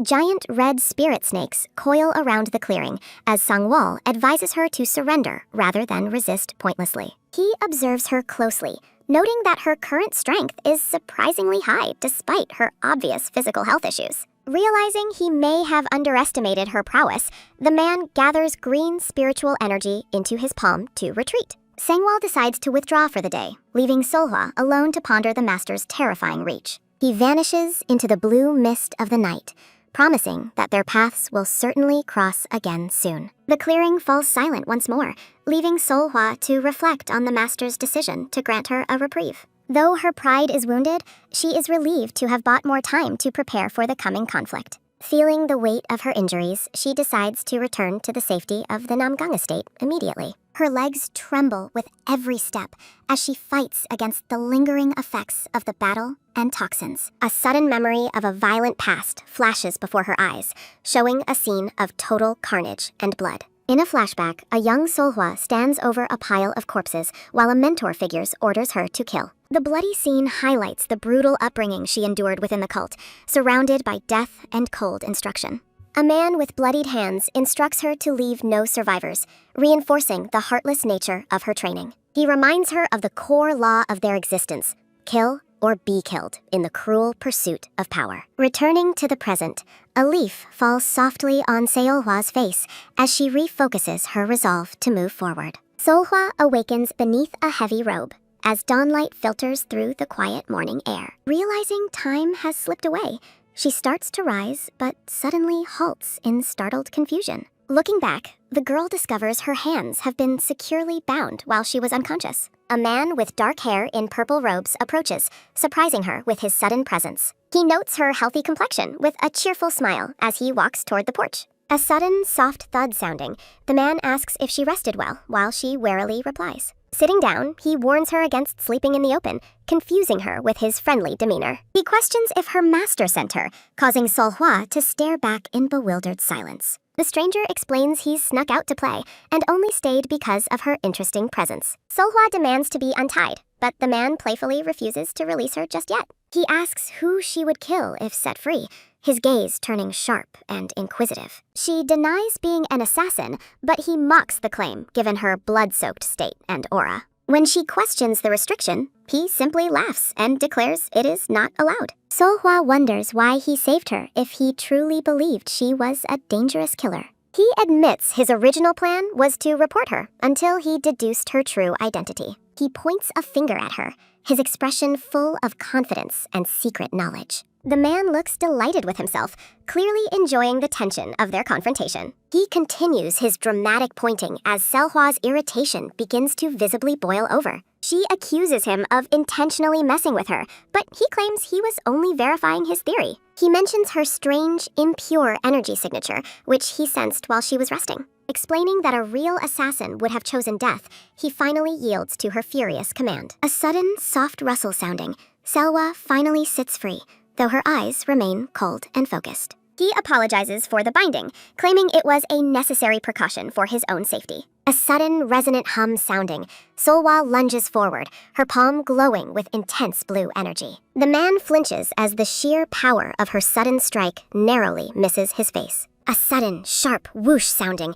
they blur into motion, exchanging rapid blows in the clearing. A sudden, heavy boom sounding, a massive shockwave erupts as the man blocks her advance. Gathering a pink aura in his palm, the stranger prepares to counter her relentless assault. They face off with glowing hands, the air between them crackling with spiritual pressure. A sudden, sharp crack sounding, their conflicting energies collide in a violent burst of light. The battle intensifies as they trade strikes, their movements almost too fast for the eye. A sudden, quick tap sounding, their hands lock as they struggle to overpower one another. Blue and pink light flares as they continue their high-speed exchange of martial techniques. A sudden, massive boom sounding, a final clash sends them reeling from the epicenter. A sudden, sharp whoosh sounding, Seolhwa maneuvers through the air to deliver a decisive blow. A sudden, heavy thud sounding, the man is slammed backward into a massive tree trunk. He falls to the grass, coughing and gasping for air from the force of the impact. Wiping blood from his lip, the man looks up with a look of pure astonishment. His eyes sparkle with sudden excitement,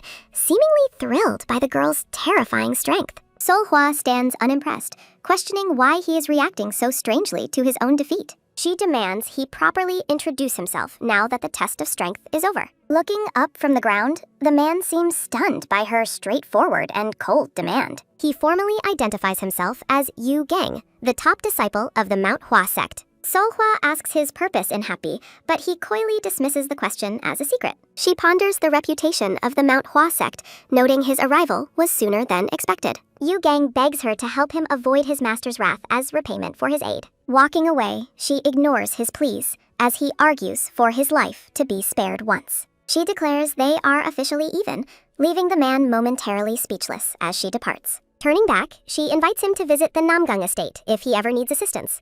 Yu Gang asks if they will reunite there, and she gives a brief, silent confirmation. Yu Gang laughs joyfully, his chest swelling with a sudden, heavy thud sounding. Seolhwa bluntly rejects his follow-up, leaving the boy dejected and questioning why she won't agree. With a confident smirk, Seolhwa challenges him to grow stronger before they ever cross swords again. She stands radiant in the morning light, while the boy watches her depart with a stunned expression. A sudden, sharp pop sounding, Yu Gang reels back as a powerful energy signature marks her exit. Looking toward the woods, he wonders about the strange, lingering feeling her presence left behind.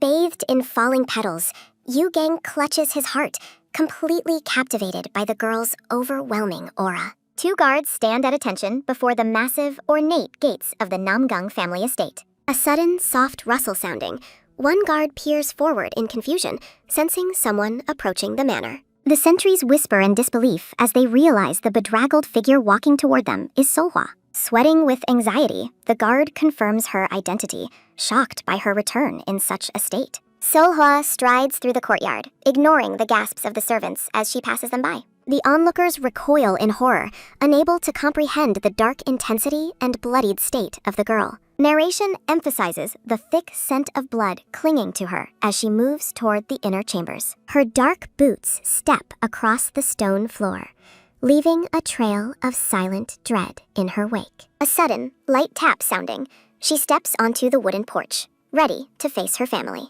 Entering the hall, Seolhwa bows deeply and formally announces her return to the household. She remains bowed before a stern, gray-haired elder identified as her grandfather, the head of Namgung. The elder stares down at her, his face a mask of silent calculation and hidden worry. In a distant location, a blonde man mentions Charlotte Lindsay while looking out at a bright sky. Among vibrant flowers, a voice asks if someone is truly an ally in this complicated game. Charlotte looks up in surprise as the blonde man stands before her in a sunlit garden. He blushes and covers his face, seemingly overwhelmed by the intensity of their private conversation. The blonde man vows to grant her every desire if she agrees to stay by his side. He teasingly asks if she is still worried about their previous arrangements regarding his bed. Charlotte looks away, pondering if this is merely another calculated deal being offered by the man. She gestures toward him, asking if he will help her locate a specific person she is seeking. The man looks startled by her request, his playful demeanor shifting into one of genuine surprise. Back at Namgung, grandfather recounts finding everyone unconscious without any sign of a struggle. He notes the lack of tea or evidence, making a kidnapping seem highly unlikely to the elders. The elder demands to know if Seolhwa has a truthful explanation for her mysterious disappearance. Seolhwa apologizes for the deception, claiming she only acted alone to prevent others from being hurt. A sudden, soft touch sounding, he explains that her solitary actions also put her own life at risk. Grandfather argues that the burden she carried should have been shared with more capable family members. The girl remains silent, absorbing his lecture as the weight of her choices settles over her. She admits she feared they would forbid her from leaving if she had been honest about the danger. A sudden, quick pat sounding, he insists that their protection was born from love, not a desire to restrict. Seolhwa wonders if hiding would truly stop the blood demon from eventually destroying everything she loves. She declares she returned to fight the threat head-on, refusing to live in fear any longer. Grandfather warns that the enemy will never stop trying to turn their own kin against the clan. A sudden, heavy thud sounding, she accepts any punishment, but begs never to be restrained again. A sudden, sharp rattle sounding, she vows to survive and grow stronger so she won't be easily broken. The elder sighs wearily, his frustration giving way to the exhaustion of a man protecting his family. He turns back, scolding her for speaking of her own death with such cold and reckless indifference. He reminds her of his duty as grandfather and clan head to ensure her continued safety. He looks at her with a heavy gaze, recognizing the iron will beneath her youthful appearance. Seolhwa watches him, waiting for the final verdict on her actions and her future role. He delivers his first command. She must never deceive the elders or act without their knowledge. His second condition requires her to always take an escort whenever she leaves the estate. He explains she is only 13 and must remain guarded until she reaches maturity and peak power. Grandfather's hand rests firmly on Seolhwa's shoulder as he continues outlining his third and final condition for her. In the quiet chamber, the gray-haired elder maintains his stern focus while seated beside the attentive, dark-haired girl. Seolhwa looks up with a soft, questioning gaze, waiting for the final word of advice from her grandfather. The elder explains that punishment is merely a tool meant to guide a child toward understanding their own mistakes. A heavy silence fills the ornate room as the patriarch of the Namgung family continues his lecture on responsibility. Bathed in a radiant light, the gray-haired man's expression softens slightly with a look of paternal concern and wisdom. Framed by delicate flowers, Seolhwa remains silent and focused, absorbing the weight of the elder's words with calm intensity. Emphasizing their shared bloodline, the elder reminds her that his care for her is as deep as her devotion to the clan. A sudden, soft rustle sounding, the scene shifts as Seolhwa reaches out to grab her grandfather's sleeve in a moment of vulnerability. Gripping his robe with trembling hands, the girl looks down while calling out to the man she deeply respects.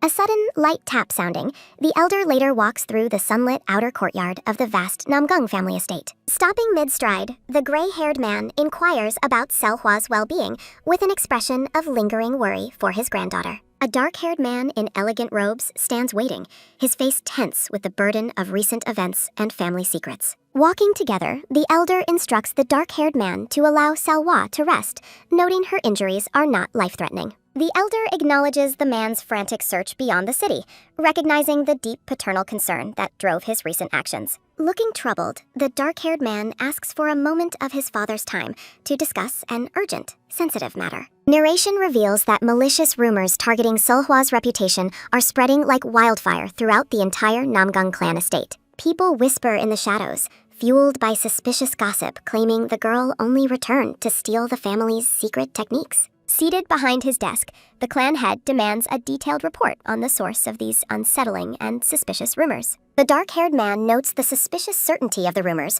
which sound as though the witnesses were personally present. He points out that the current atmosphere of distrust is too calculated to be born from mere guesses alone. A sudden, sharp tap sounding, the elder agrees that it is far too early for rumors to have grown so wild. He questions who would have the time to spread lies while the clan is preoccupied with forming search parties. From his desk, the patriarch concludes that an unknown enemy has intentionally instigated this internal unrest to weaken them. Both men share a grim look, wondering who would benefit most from sabotaging a young girl's position within the clan. The dark-haired man reacts with surprise as he learns that Seolhwa had already foreseen this brewing social storm. A sudden, quick swipe sounding, the elder gestures broadly, asking if they should grant the girl strength for her road. A sudden, resonant hum sounding, the sun reels back as a powerful energy signature suddenly fills the office. The elder scolds his son's inability to silence the gossip, attributing it to a lack of genuine power and authority. He warns that the man's position is fragile, making it impossible to truly protect Seolhwa under his current status. Turning away, the gray-haired man remains silent while his son struggles to reconcile his long absence with the clan's needs. The patriarch issues a new command, requiring the man to establish a successful business and gain recognition within 6 months. Staring directly at his son, the elder vows to pass the clan headship to Hefay if the current situation remains unchanged. Seated on the floor, the dark-haired man looks up in utter disbelief at the harsh ultimatum given to him. The elder explains his decision, noting that the greed of other potential heirs clouds their judgment and blinds their vision. A sudden, heavy thud sounding, the son questions why he was chosen, while rivals are dismissed for their poor tempers. Looking closer, the patriarch identifies his son's fatal weakness, a heart that is far too soft for the clan's survival. The elder's face remains a mask of stern determination as he finishes his cold but necessary lecture on leadership. As night falls over the estate, the gray-haired man stands alone on a bridge, watching the moonlit lily pond. A sudden, soft rustle sounding, the elder senses an arrival and notes that the long-awaited news has finally reached him. The dark-haired man approaches his father at night, reporting his failure to gain information from a beggar's sect branch. He explains that the sect is using a rundown tavern as a front to keep their secrets strictly guarded. Grandfather looks skeptical, questioning how an entire group could move through the region without leaving any trace behind. A sudden, soft touch sounding, the elder stares at the water, noting that traces only vanish if they are intentionally erased. The dark-haired man flinches as the atmosphere turns cold, sensing a sudden shift in the elder's dangerous spiritual energy. A sudden, heavy breath sounding, the patriarch closes his eyes and declares it is time to summon a man named Mugwang. The son looks back in shock, unable to believe his father would call upon such a controversial figure. A sudden, quick tap sounding, he protests the decision, labeling Mugwang as an arrogant and unreliable brute. The elder erupts in fury, shouting that any Namgung should rush to protect a child of their own blood. Walking away, the dark-haired man mutters about the bloodthirsty nature of the man they are about to summon for war. Grandfather looks contemplative, ultimately deciding that they must proceed with the difficult task ahead of them. Walking away from his son, the gray-haired elder insists they focus on the many urgent burdens already at hand. The patriarch pauses, casting a sharp look back as if sensing the weight of the secrets still lingering between them. A sudden, soft chirp sounding, the scene shifts to the next morning at the Namgung Clan's secluded Chon-O training hall. A sudden, quick tap sounding, Seolhwa is asked if she is truly prepared for the trials awaiting her inside. The mustached man frets over the excruciating pain of the ritual, worried for the girl's still unhealed injuries. Summoned to show concern, the dark-haired man remains indifferent, questioning why he should be worried about the tough girl. He dismisses any fear, claiming Seolhwa is bold enough to poison others without blinking, earning a silent, annoyed glare. Seolhwa sighs softly, reassuring the worried man that she will be safe as long as her grandfather is nearby. A sudden, firm tap sounding, the elder smiles warmly and vows to do his absolute best for his beloved granddaughter. The elegant woman urges caution, but Seolhwa explains that they cannot risk further delays from the clan elders. A sudden, quick swipe sounding, grandfather dismisses potential tantrums from his children, noting Seolhwa will return in 5 days. A sudden, heavy thud sounding, the elder leads the young girl toward the massive, ornate stone doors of the hall. A sudden, soft rustle sounding, grandfather calls for Seolhwa to follow as they prepare to enter the sacred training space. A sudden, firm tap sounding, the gray-haired man places his hand on the intricate door, triggering the mechanism to open. Radiant light pours from the opening chamber as the massive doors slowly part, revealing the path to the ritual. A sudden, resonant hum sounding, the family members outside wish them safety as the heavy doors begin to close. A sudden, sharp rattle sounding, the great stone doors seal shut, isolating the elder and the girl in the cavern. Grandfather instructs Seolhwa to let her internal energy flow freely as he prepares to trigger the deep-seated suggestions. A sudden, soft rustle sounding, the girl hesitates, warning that her loss of control might cause her to attack him. Seolhwa looks down, realizing that the physical danger is not the true issue weighing on her troubled heart. A sudden, quick swipe sounding,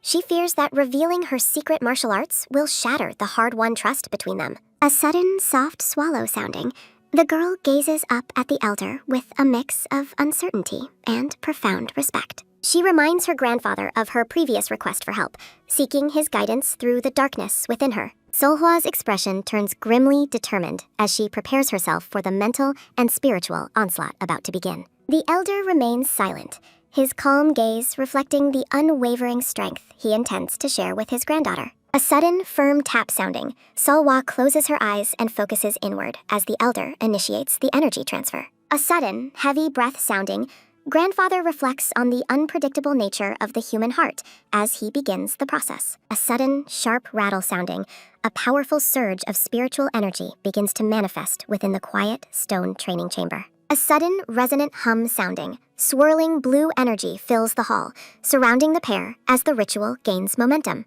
A sudden, quick swipe sounding, the elder channels his immense power, guiding the volatile energies into Seolhwa's small frame. A sudden, soft crackle sounding, blue sparks dance across the floor as the intensity of the ritual reaches a peak. Glowing with power, grandfather's hands expertly manipulate the spiritual current, forcing the buried suggestions to the surface. Seolhwa's face is bathed in light, her expression strained as the foreign energy surges through her nervous system. A sudden, resonant hum sounding, a massive pillar of light erupts toward the ceiling as the girl's potential is unleashed. A sudden, sharp rattle sounding, violent red energy suddenly clashes with the blue, signaling the emergence of a malicious force. A sudden, heavy thud sounding, the floor trembles under the weight of the two opposing spiritual signatures fighting for dominance. Seolhwa's head hangs low, her hair shielding her face as she struggles against the overwhelming darkness rising within her. Her eyes snap open,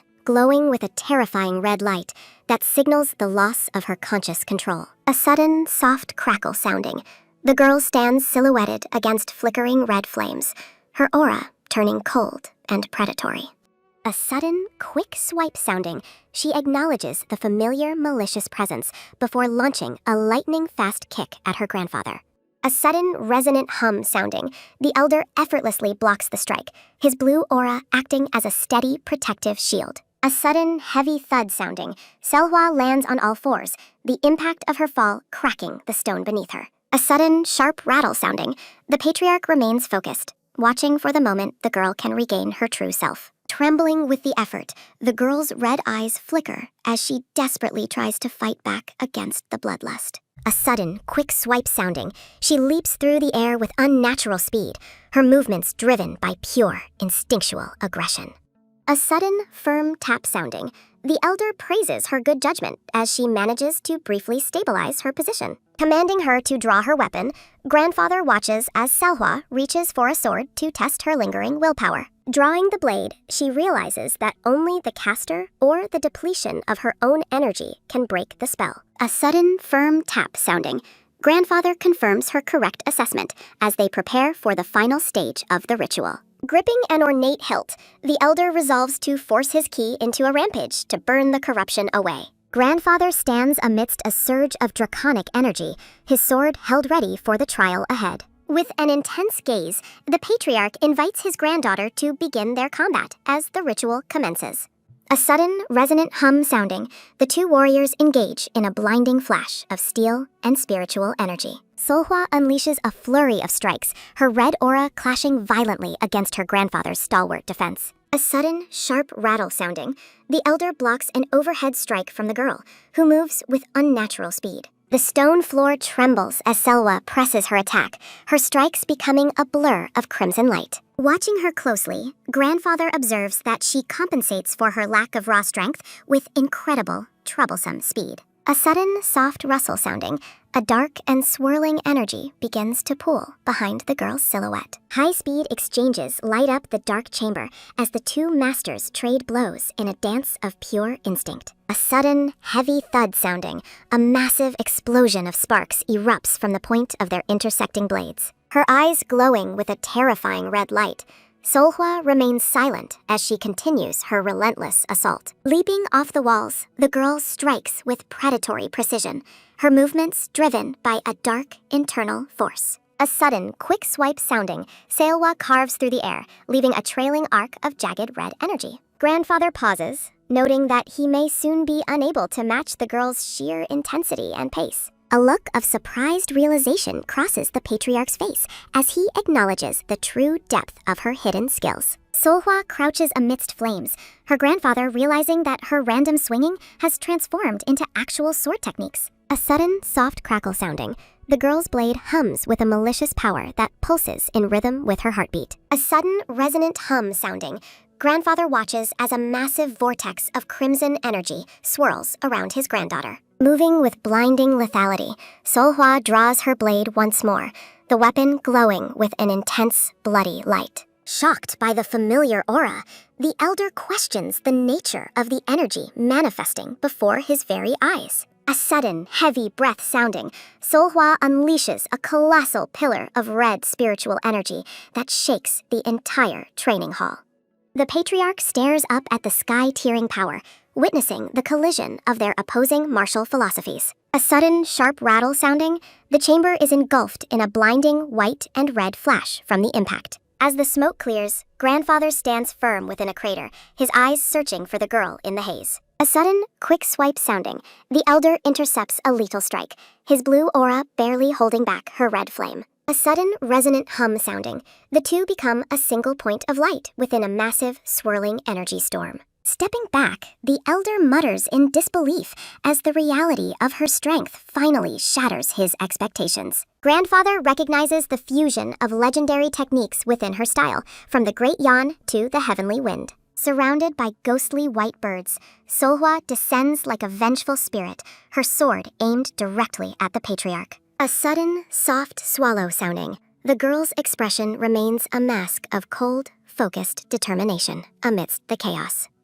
A sudden, firm tap sounding, the elder executes a powerful vertical swing to deflect the oncoming aerial strike. Grandfather realizes that her current style is incomplete, yet its potential far exceeds anything he has seen before. A sudden, quick tap sounding, he notes that her techniques show clear traces of being intentionally and skillfully altered. A sudden, heavy thud sounding, Seolhwa plummets toward her grandfather like a meteor of fire and steel. The patriarch identifies the true threat. Her martial arts are specifically designed to counter and break the Namgung style. A sudden, resonant hum sounding, their final clash creates a shockwave that threatens to bring down the stone cavern. Exhausted and spent, Seolhwa slumps to the floor, her hair shielding her face as the darkness recedes. Grandfather stands over her in the broken ground, his expression a mix of awe and deep concern for her. A sudden, sharp rattle sounding, a broken shard of a sword stands embedded in the cracked earth between them. The elder realizes Seolhwa was raised not as an assassin, but as a weapon meant specifically to oppose Namgung. Looking toward the horizon, the patriarch confirms the grim reality of the legacy the girl carries within her. A sudden, heavy breath sounding, the residual red energy slowly dissipates from the girl's small, trembling frame. A sudden, soft rustle sounding, the scene shifts to an ornate hallway where footsteps echo on the floor. A man in elegant green robes looks down while two clansmen follow him with news of the ritual. The men report that the head of household ignored the council's wishes to perform the punitive ritual on Seolhwa. The dark-haired man in the green robe remains silent, his face partially obscured as he processes the information. A sudden, quick tap sounding, the followers urge the young master to confront the head regarding this perceived betrayal. A sudden, soft touch sounding, the man listens as they argue that the child's deception cannot be allowed to slide. Walking away, the young master decides they cannot risk turning the clan head into an enemy over this matter. Reflecting on the family's power dynamics, the green-robed young master acknowledges his father's firm control, despite the council's lingering hesitation. A sudden, heavy breath sounding, a stressed clan advisor emphasizes prioritizing logic and family honor over reckless, emotion-driven decisions.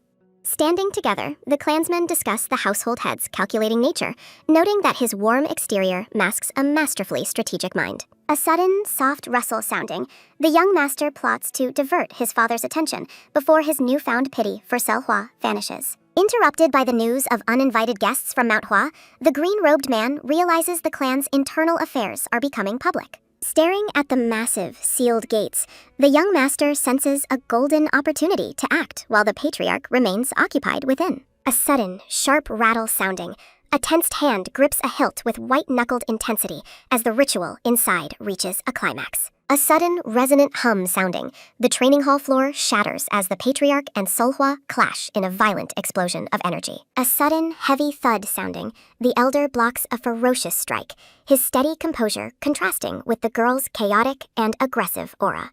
A sudden, soft crackle sounding, a blinding burst of spiritual force erupts from their intersecting blades, illuminating the stone chamber. Moving with predatory speed, Seolhwa demonstrates her mastery of incredible footwork and fist techniques as she relentlessly pursues her grandfather. A sudden, resonant hum sounding, the elder effortlessly parries a heavy overhead strike, his blue aura acting as a perfect defensive shield. A sudden, quick swipe sounding, the patriarch marvels at her mastery of the clan's techniques, realizing she has mastered every Namgung art. A sudden, soft rustle sounding, the elder's sharp eyes track her every movement, his expression betraying a growing sense of respect.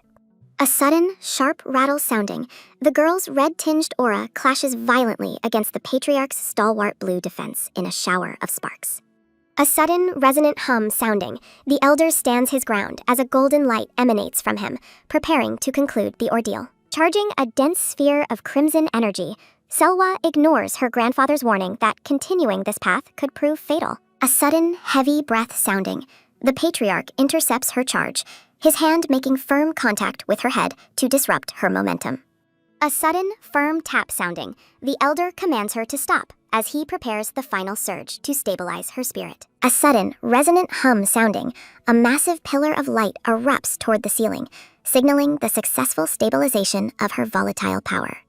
A sudden, soft rustle sounding, the dense smoke begins to clear as the girl's heavy, exhausted breathing echoes through the hall.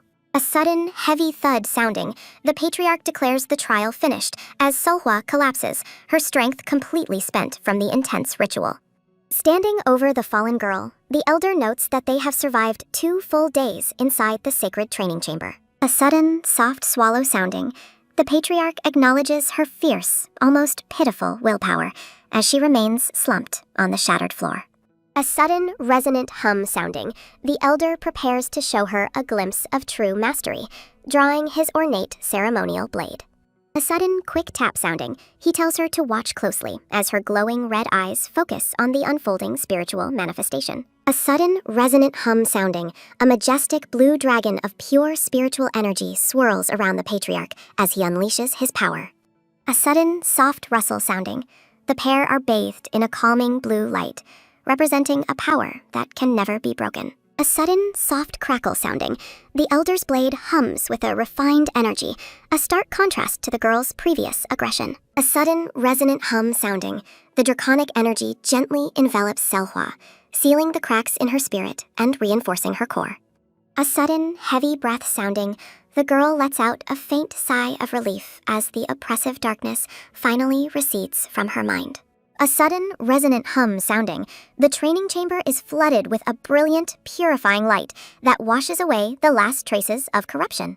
A sudden, soft rustle sounding, the energy settles as the girl remains kneeling, her long hair cascading over her shoulders in the stillness. A sudden, heavy thud sounding, the patriarch gently gathers his granddaughter into his arms, his stern expression replaced by one of relief. Cradling her small frame, the elder looks down with deep affection, finally able to protect her from the shadows of her past. A sudden, soft touch sounding, he whispers for her to rest well as she finally succumbs to a peaceful, deep slumber. A sudden, soft rustle sounding, the scene shifts to a serene courtyard where an elder from Manhwa frets over his mission.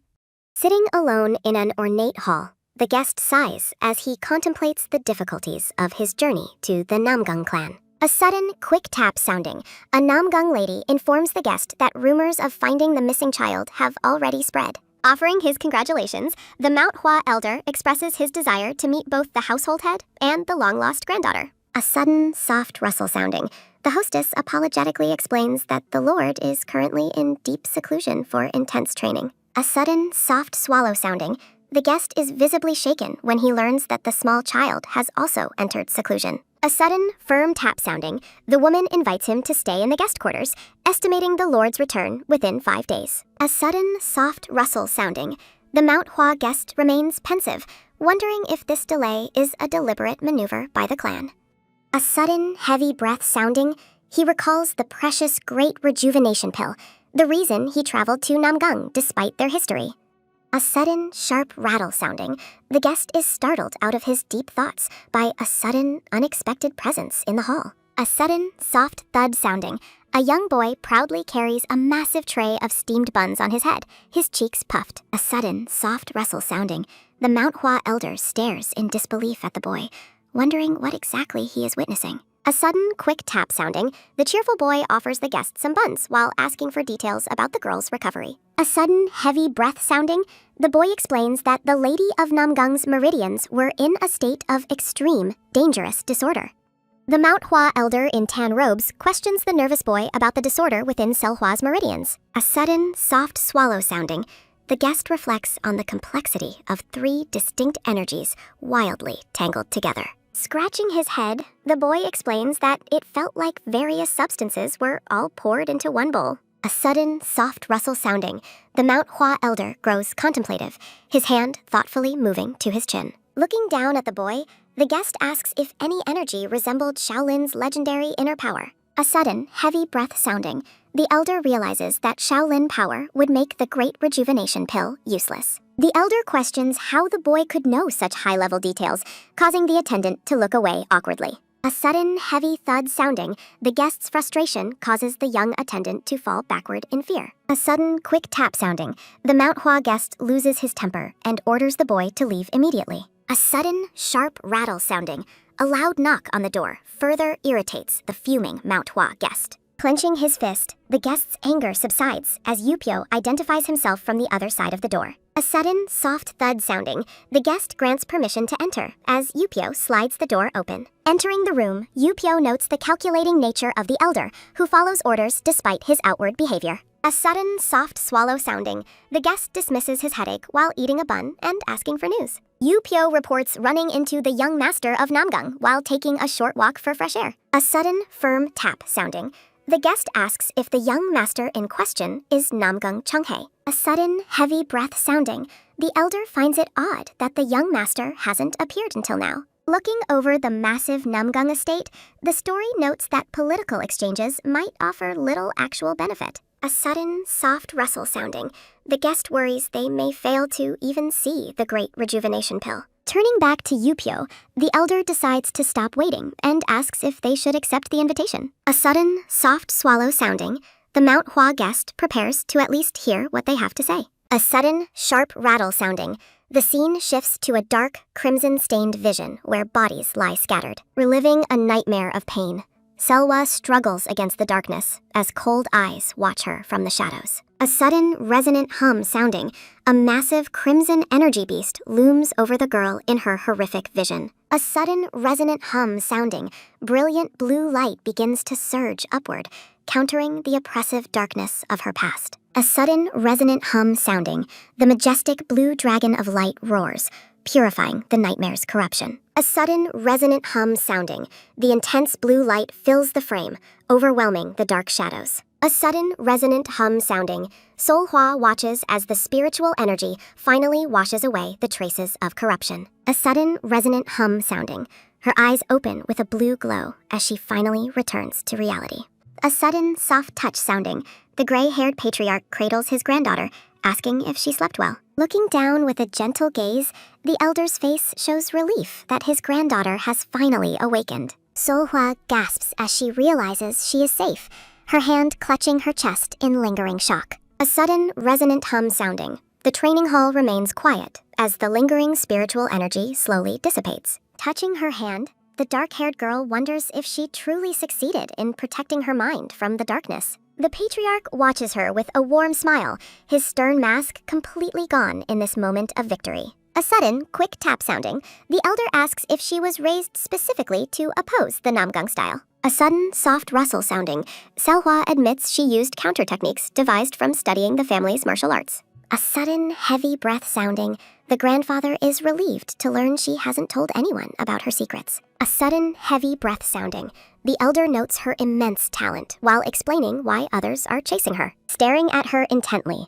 the grandfather explains how her martial arts precisely exploit the weaknesses of the clan. A sudden, soft touch sounding, the patriarch asks if she is willing to use her skills to help Namgung. A sudden, firm tap sounding, Seolhwa realizes her potential to help the clan and decisively agrees to do it. A sudden, soft swallow sounding, the grandfather beams with pride at her decisive and mature response. The elder suggests claiming she researched the arts after arriving here to protect her true origin story. A sudden, resonant hum sounding, Seolhwa sits in deep meditation, her frame surrounded by a crimson glow. A sudden, soft breath sounding, the girl exhales in relief after checking her spiritual core for any damage. Looking back at her grandfather, she confirms that both the curse and her internal injuries are healed. Sitting together on the floor, the girl looks down at her hands as quiet uncertainty begins to settle. A sudden, soft crackle sounding, Seolhwa laments that her energy remains red despite the successful ritual. A sudden, resonant hum sounding, the patriarch reassures his granddaughter that the color of her power isn't important. Seolhwa listens as her grandfather explains her path and prepares the Belmo Seisu ritual for her growth. Looking up with determined eyes, the girl prepares herself as the patriarch decides to begin the ritual immediately. Her body relaxes as the elder begins infusing her with chi, his hand glowing with a sudden, resonant hum sounding. Pure energy flows like a river as the patriarch marvels at how perfectly she mirrors the clan's legendary founder. Within the spiritual void, Seolhwa's form drifts through a chaotic clash of brilliant blue and oppressive red energies. Focusing her mind, she tries to feel the flow of power while staying steady against the sweeping spiritual current. A massive pillar of light erupts as the energy surges through every meridian point within her developing body. Sharp cracks of power echo as the light intensifies, pushing the boundaries of her spiritual core to the limit. A swirling core of blue light forms over her chest, stabilizing her energy as she remains in a trance. The patriarch watches with wide eyes, finding her ability to absorb such intense power truly and utterly astonishing. Seolhwa feels her blood meridians opening, fueling an ambitious desire to push her limits even further than expected. She envisions circulating chi through all 12 meridians as the patriarch grows stunned by her unprecedented harmony with power. Sweat beads on the elder's brow as he realizes he must pour even more energy into her gifted vessel. A sudden, resonant hum sounding, the patriarch presses his hand down to channel a massive burst of stabilizing chi. The spiritual vision shatters in a blinding explosion of white light, signaling the completion of the arduous meridian ritual. Awakening to a serene blue sky, Seolhwa realizes her grandfather has successfully opened the pathways to her true potential. She clenches her fist as a faint, sparkling energy lingers, marking the first steps of her transformed martial journey. Lying back on the floor, the girl exhales slowly, while the spiritual pressure in the room finally begins to fade. Her eyes remain closed in a moment of quiet recovery as the last traces of the intense ritual dissipate. The patriarch sits beside her, pride in his voice as he announces her achievement of a great spiritual success. Leaning in with a gentle expression, the elder asks if she has gained any new insights from the experience. Seolhwa sits up, admitting she now understands the true source of the Namgung family's indomitable and fierce spirit. The grandfather laughs heartily, impressed that she realized a truth that many senior members of the clan never grasped.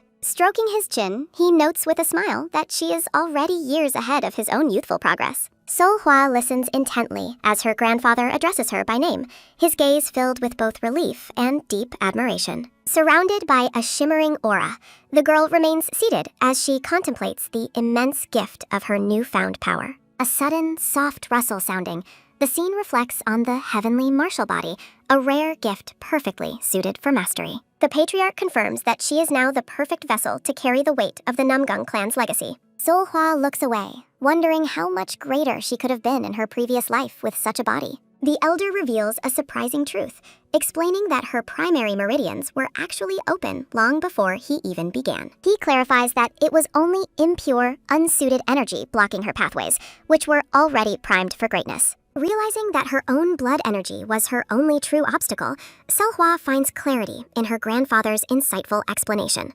Clenching her hand against the floor, she vows to wait until her strength is enough to destroy her enemies. Outside in the courtyard, a man with long black hair looks weary, his eyes reflecting a deep, restless anxiety.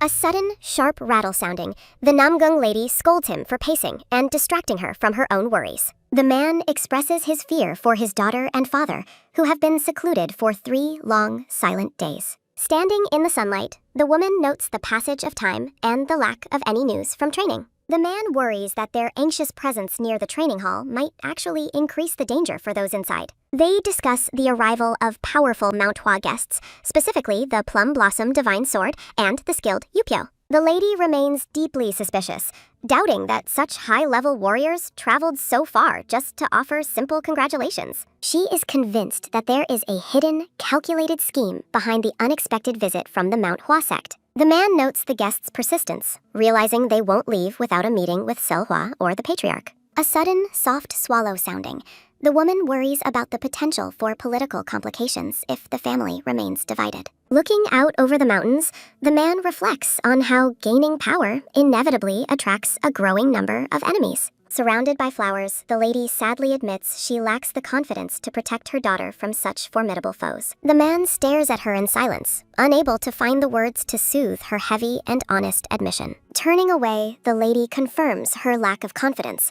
her voice trailing off as the weight of responsibility settles. A sudden, heavy breath sounding, the man looks down in resignation, having nothing more to say to his wife. An awkward, heavy silence falls between the two, as they stand apart in the quiet and sun-drenched courtyard. The man silently hopes Seolhwa will return soon to break the tension and lead the family forward again. The black-haired man counts the days in anticipation, his eyes wide with mounting tension. A sudden, resonant hum sounding, the massive stone gates of the training hall slowly grind open. Seolhwa steps out from the darkness, her presence startling the 2 waiting figures in the bright sunlight. The black-haired father calls out to her in shock, unable to believe his daughter has emerged so soon. Rushing to her side, the mother fussily checks Seolhwa for injuries while the father looks on. Noticing the dirt on Seolhwa's clothes, the mother gently begins cleaning her while asking about the patriarch. Seolhwa explains that her grandfather needs several more days to recover, leaving the parents deeply impressed. A sudden, soft blink sounding, the father stares at Seolhwa, sensing a profound and unexpected change in her. Surrounding Seolhwa in a golden light, the father asks in awe if she has reached the peak realm. She calmly confirms her achievement, leaving her parents completely stunned by her incredible growth and maturity. Patting her shoulder, the father praises her stabilized energy as the mother watches with a proud, warm smile. The mother informs her that guests from Mount Hua have arrived and are waiting to see her. Looking thoughtful, Seolhwa listens as the mother explains she has delayed the guests for 5 days. Seolhwa realizes the guests came for the Great Rejuvenation Pill, catching her parents off guard with her insight. Calculating her time, she notes that they still have 2 days before the deadline for the meeting. She asks her father to keep her early departure from the training chamber a secret from the clan. Determined, Seolhwa reveals she has already consumed the pill and must find a replacement within 2 days. A sudden, firm pull sounding, the girl tightly ties her hair back as she prepares for a secret mission. The parents are frantic as Seolhwa insists on leaving immediately,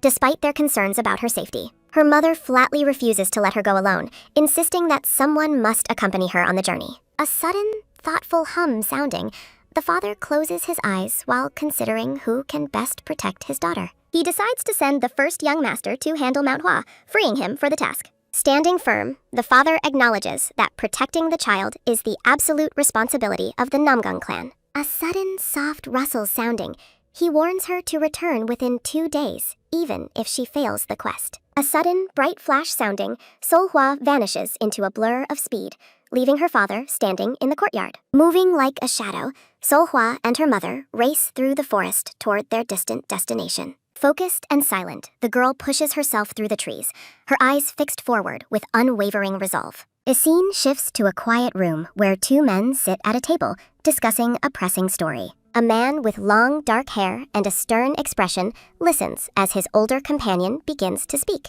Looking down at the feast before them, the men remain tense despite the abundance of food on the table. Lifting his cup, the older man notes that the rumors they've heard are truly quite peculiar. They discuss a bandit sect in Shanxi that supposedly possessed a sacred Shaolin artifact. A sudden, heavy thud sounding, the younger man connects the rumor to the Plum Blossom Divine Sword's visit. A chilling, murderous aura fills the room as the younger man realizes he is being tested by the elder. Looking over his shoulder, the elder man declares that Mount Hua has no further business without the pill. A sudden, sharp gulp sounding, the elder realizes he cannot let a political opportunity like this slip away. A sudden, soft slide sounding, the older man offers an apology and prepares to ask a direct question. He leans in, asking if the younger man truly knows the current whereabouts of the Great Rejuvenation Pill. The younger man admits he knows nothing about the pill, but expresses a deep, lingering curiosity. He asks if a replacement item could satisfy the requirement instead of the specific legendary pill. Smirking, the younger man wonders what would happen if they offered something comparable to the original artifact. The older man remains skeptical, noting that the Namgung Clan could search the Anhui region for alternatives. A sudden, soft laugh sounding, the younger man asks if the elder will accept his gesture of goodwill. A sudden, thoughtful hum sounding, the older man ponders the benefit of forming a powerful tie with Mount Hua. Turning back, he asks the younger master to state exactly what he wants in exchange for the help. A sudden, firm grip sounding, the younger man clasps his hands tightly together as the deal is struck. Back in the forest, the mother asks Seolhwa how she plans to obtain such a rare spiritual elixir. Moving through the brush, Seolhwa mentions the celestial bow turtlehead, surprising her companion with the name. The mother remains skeptical, recalling that the treasure was long ago revealed to be a false rumor. Leaping onto a thick tree branch, Seolhwa firmly asserts that the legendary treasure truly exists. Seolhwa recalls a past life mystery, certain that the riddle left by Monri Shinto was entirely real. Discussing twisted mindsets, the dark-haired woman notes how some would rather destroy a treasure than let others have it. Seolhwa gazes into the distance, speculating that greedy schemers are the reason the legendary treasure vanished from the world. Confident in her clues, Seolhwa leads her mother to the suspected location of the legendary Thunder Turtlehead. The terrain reveals Turtle Rock, a place where many would naturally expect a great treasure to be hidden. A sudden, light tap sounding, Seolhwa leaps ahead as her mother questions what the celestial bow truly represents. Pondering the bow of the heavens, the girl considers rainbows, but notes they rarely appear in this specific region. A sudden, rhythmic thud sounding, they walk further as Seolhwa suggests this place better matches the blood bow. Linking the clues, Seolhwa realizes the red bridge mentioned in rumors is the key to finding the treasure. A look of dawning horror crosses the mother's face as she begins to realize the true nature of their destination. A sudden, sharp swish sounding,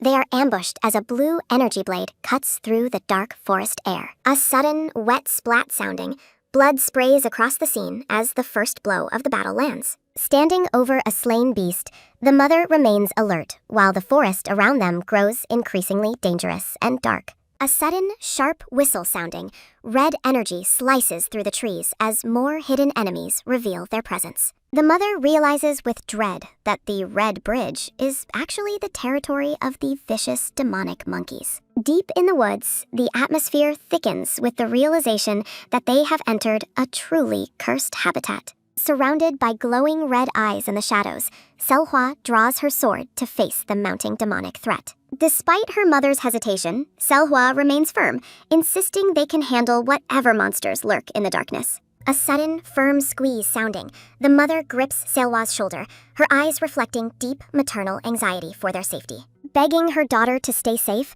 the mother watches as Seolhwa charges toward the looming, monstrous silhouettes. Unleashing a sudden, resonant hum sounding, Seolhwa's blade carves through the monkeys with precise, glowing blue strikes. A sudden, guttural roar sounding, a demonic monkey snarls in pain as Seolhwa's powerful attack finds its mark. The air grows heavy with the knowledge that these beasts were born from centuries of pure, concentrated resentment. A sudden, sharp screech sounding, a pack of monkeys lunges from the trees, their faces twisted in demonic fury. A sudden, rapid clatter sounding, Seolhwa parries multiple attacks at once, her speed leaving the monsters in a blur. The agile beasts climb the surrounding trees, preparing a coordinated strike against the girl from every possible angle. Glancing back, Seolhwa spots a monkey mid-leap, its red eyes burning with a mindless, bloodthirsty hunger. Within their glowing eyes lies a profound hatred for humanity, driving the beasts to attack without any regard for survival.